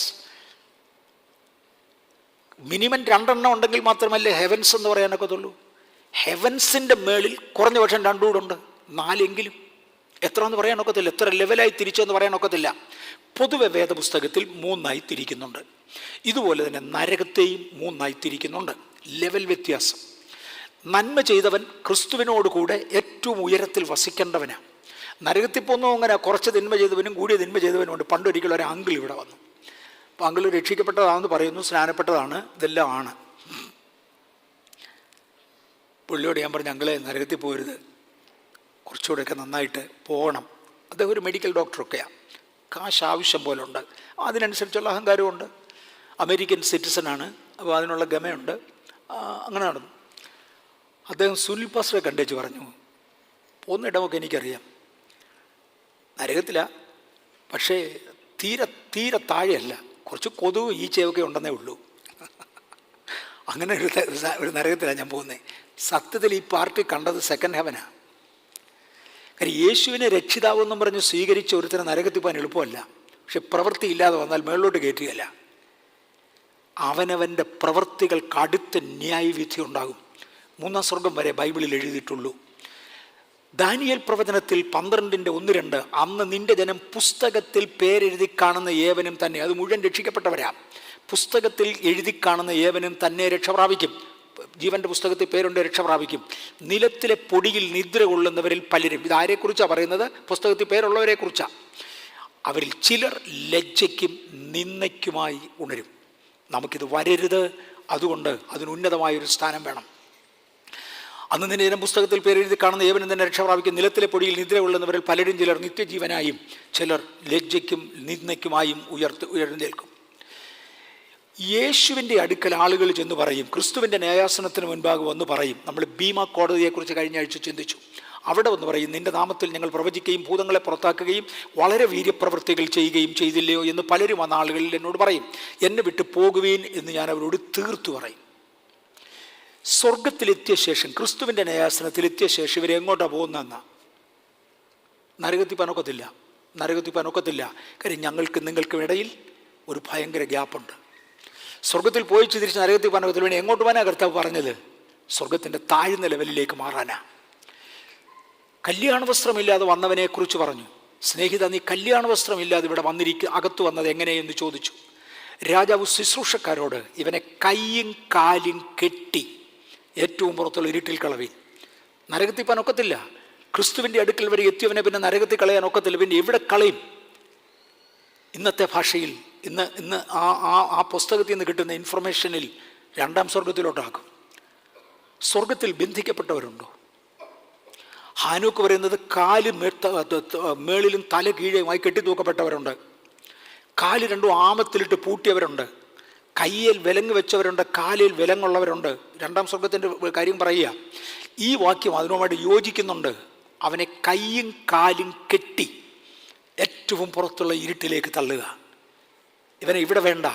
എൻ്റെ പ്രിയപ്പെട്ടവരെ, ഒരു ഉന്നത സ്ഥാനത്തിന് വേണ്ടി നമുക്ക് ശ്രമിക്കാം. ഈ ഡീറ്റെയിലിൽ പഠിപ്പിച്ച് വേറെ ഒറ്റ സഭ കാണുമെന്ന് എനിക്ക് തോന്നുന്നില്ല. കാര്യം ഞാൻ ഇന്ന് രാവിലെ ഒരു ഉദാഹരണം പറഞ്ഞു, അതൊരു ഇച്ചിരി വ്യത്യാസപ്പെടുത്തി പറയാം. നമ്മൾ ശിവാജി നഗറിൽ കൂടി ഇങ്ങോട്ട് വരുമ്പോൾ ഒരു വലിയ പ്ലെയിനിൻ്റെ മോഡൽ വെച്ചിട്ടുണ്ട്. സാമാന്യം വലിപ്പമുള്ള ഒരു പ്ലെയിനിൻ്റെ മോഡൽ. വല്ലപ്പോഴും ഒരിക്കൽ വെള്ളം ഒഴിച്ച് കഴുകുമായിരിക്കും. അതിൽ കൂടുതൽ ഒരു മെയിൻ്റനൻസും അതിന് വേണ്ട. കാര്യം അത് പറക്കുന്നതല്ല. ഇവിടുത്തെ എയർഫോഴ്സ് ക്യാമ്പിൻ്റെ പടിക്കൽ ഒരു പൈലറ്റ് പെങ്കൊച്ചും അവിടെ കൂടെ ഒരു ഹെലികോപ്റ്ററും ഇരിക്കുന്നത് കണ്ടിട്ടുണ്ട്. വല്ലപ്പോഴും അതൊരു ബോർഡ് വരച്ചു വെച്ചിരിക്കുക. വല്ലപ്പോഴും ഒരിക്കൽ വെള്ളം ഒഴിച്ച് കഴുകിയാൽ അതിൻ്റെ കാര്യമേ ഉള്ളൂ. അതിനൊരു മെയിൻ്റനൻസ് വേണ്ട. അത് വരച്ചു വെച്ചിരിക്കുന്നതാണ്. പക്ഷെ പറക്കുന്ന പ്ലെയിനിൻ്റെ പരിപാടി നടക്കത്തില്ല. അതിൽ വ്യത്യസ്ത എൻജിനീയേഴ്സ് സർട്ടിഫൈ ചെയ്തെങ്കിലേ ഇത് പറക്കത്തുള്ളൂ. അവർ മെയിൻറ്റെയിൻ ചെയ്താലേ പറ്റത്തുള്ളൂ. നമ്മൾ കെട്ടപ്പെട്ടവരല്ല, വളരുന്നവരും ഉയരുന്നവരും ദൈവം നമ്മെ ഒരുക്കുന്നവരും. വളരുക എന്നുള്ളത് അംഗസംഖ്യയിൽ മാത്രമല്ല, വിശുദ്ധിയിലും വേർപാടിലും വളരുന്നവരാ ദൈവമക്കൾ. അതിനുവേണ്ടി ദൈവം നമ്മളെ ആക്കി. അതുകൊണ്ട് ഇങ്ങനെയുള്ളതിൽ പോകാതെ നമുക്ക് മുകളിലേക്ക് ഉയരണം എന്ന് കർത്താവിൽ ഓർമ്മിപ്പിക്കുന്നു. സ്വർഗത്തിനും നരകത്തിനും ഇടയിൽ ഒരു ഗൾഫുണ്ട്. സ്വർഗത്തിൽ നിന്ന് വിടുകയല്ല, സ്വർഗത്തിന് അനേക സ്ഥാനങ്ങളുണ്ട്. 3 ഭാഗങ്ങൾക്ക് ബൈബിളിൽ തെളിവുണ്ട്. 3 ഭാഗങ്ങൾക്ക്. അതിൽ കൂടുതൽ ഭാഗങ്ങളുണ്ടെന്നുള്ള സൂചന ഹെവൻസ് ഓഫ് ഹെവൻസ് സൂചനകളുണ്ട്. പക്ഷേ ഈ പുസ്തകത്തിൽ മാത്രമേ ഇത്രയും വ്യത്യാസമായി കണ്ടിട്ടുള്ളൂ. ഇതേ കാര്യങ്ങൾ മറ്റു പലതിനകത്തുമുണ്ട്. ചാവുകടൽ ലിഖിതങ്ങളിലുള്ള പല പുസ്തകങ്ങളിലും ഇതിൻ്റെ ക്രോസ് റെഫറൻസസ് ഉണ്ട്. ഞാൻ പറഞ്ഞില്ല, ഇന്ന് ഞാൻ കുറേ മണിക്കൂറുകൾ എടുത്തു. ഇതിൻ്റെ ക്രോസ് റെഫറൻസസ് ഉണ്ട് ഈ പുസ്തകത്തിൻ്റെ തന്നെ. ഇതൊക്കെ യാഥാർത്ഥ്യങ്ങളാണ്. പോട്ടത് ഒരു ഡോക്ട്രിനായിട്ട് അംഗീകരിക്കാനല്ല, ഇതൊരു ഇൻഫർമേഷനായി അംഗീകരിക്കുവാൻ. ആ ഇൻഫർമേഷൻ്റെ മുമ്പിൽ ദൈവസന്നിധിയിൽ കീഴടങ്ങി നമ്മയൊക്കെ ഒന്ന് ഏൽപ്പിക്കുവാൻ കർത്താവ് നമുക്ക് കൃപ തരട്ടെ. എനിക്ക് തോന്നുന്നത് തീരെ കുറച്ചേ ആയുള്ളൂ, ഒരു പകുതിയോളമേ ആയുള്ളൂ. മുഴുവൻ ഇന്ന് തീർക്കാൻ ഒക്കത്തില്ല. അതുകൊണ്ട് പ്രാർത്ഥിച്ച് ഇന്നത്തെ ഇടം നിർത്താം. വേറെ എന്തെങ്കിലും ദൈവം തരികയാണെങ്കിൽ. രക്ഷിക്കപ്പെട്ടവർ എല്ലാവരും സ്വർഗത്തിൽ കാണും. രക്ഷയ്ക്ക് പ്രവൃത്തികൾ ആവശ്യമില്ല. പക്ഷെ രക്ഷിക്കപ്പെട്ടവരെല്ലാം സ്വർഗത്തിൻ്റെ ഒരു ഭാഗത്തല്ല, അവനവൻ്റെ പ്രവൃത്തികൾക്ക് അടുത്ത പ്രതിഫലമാണ്.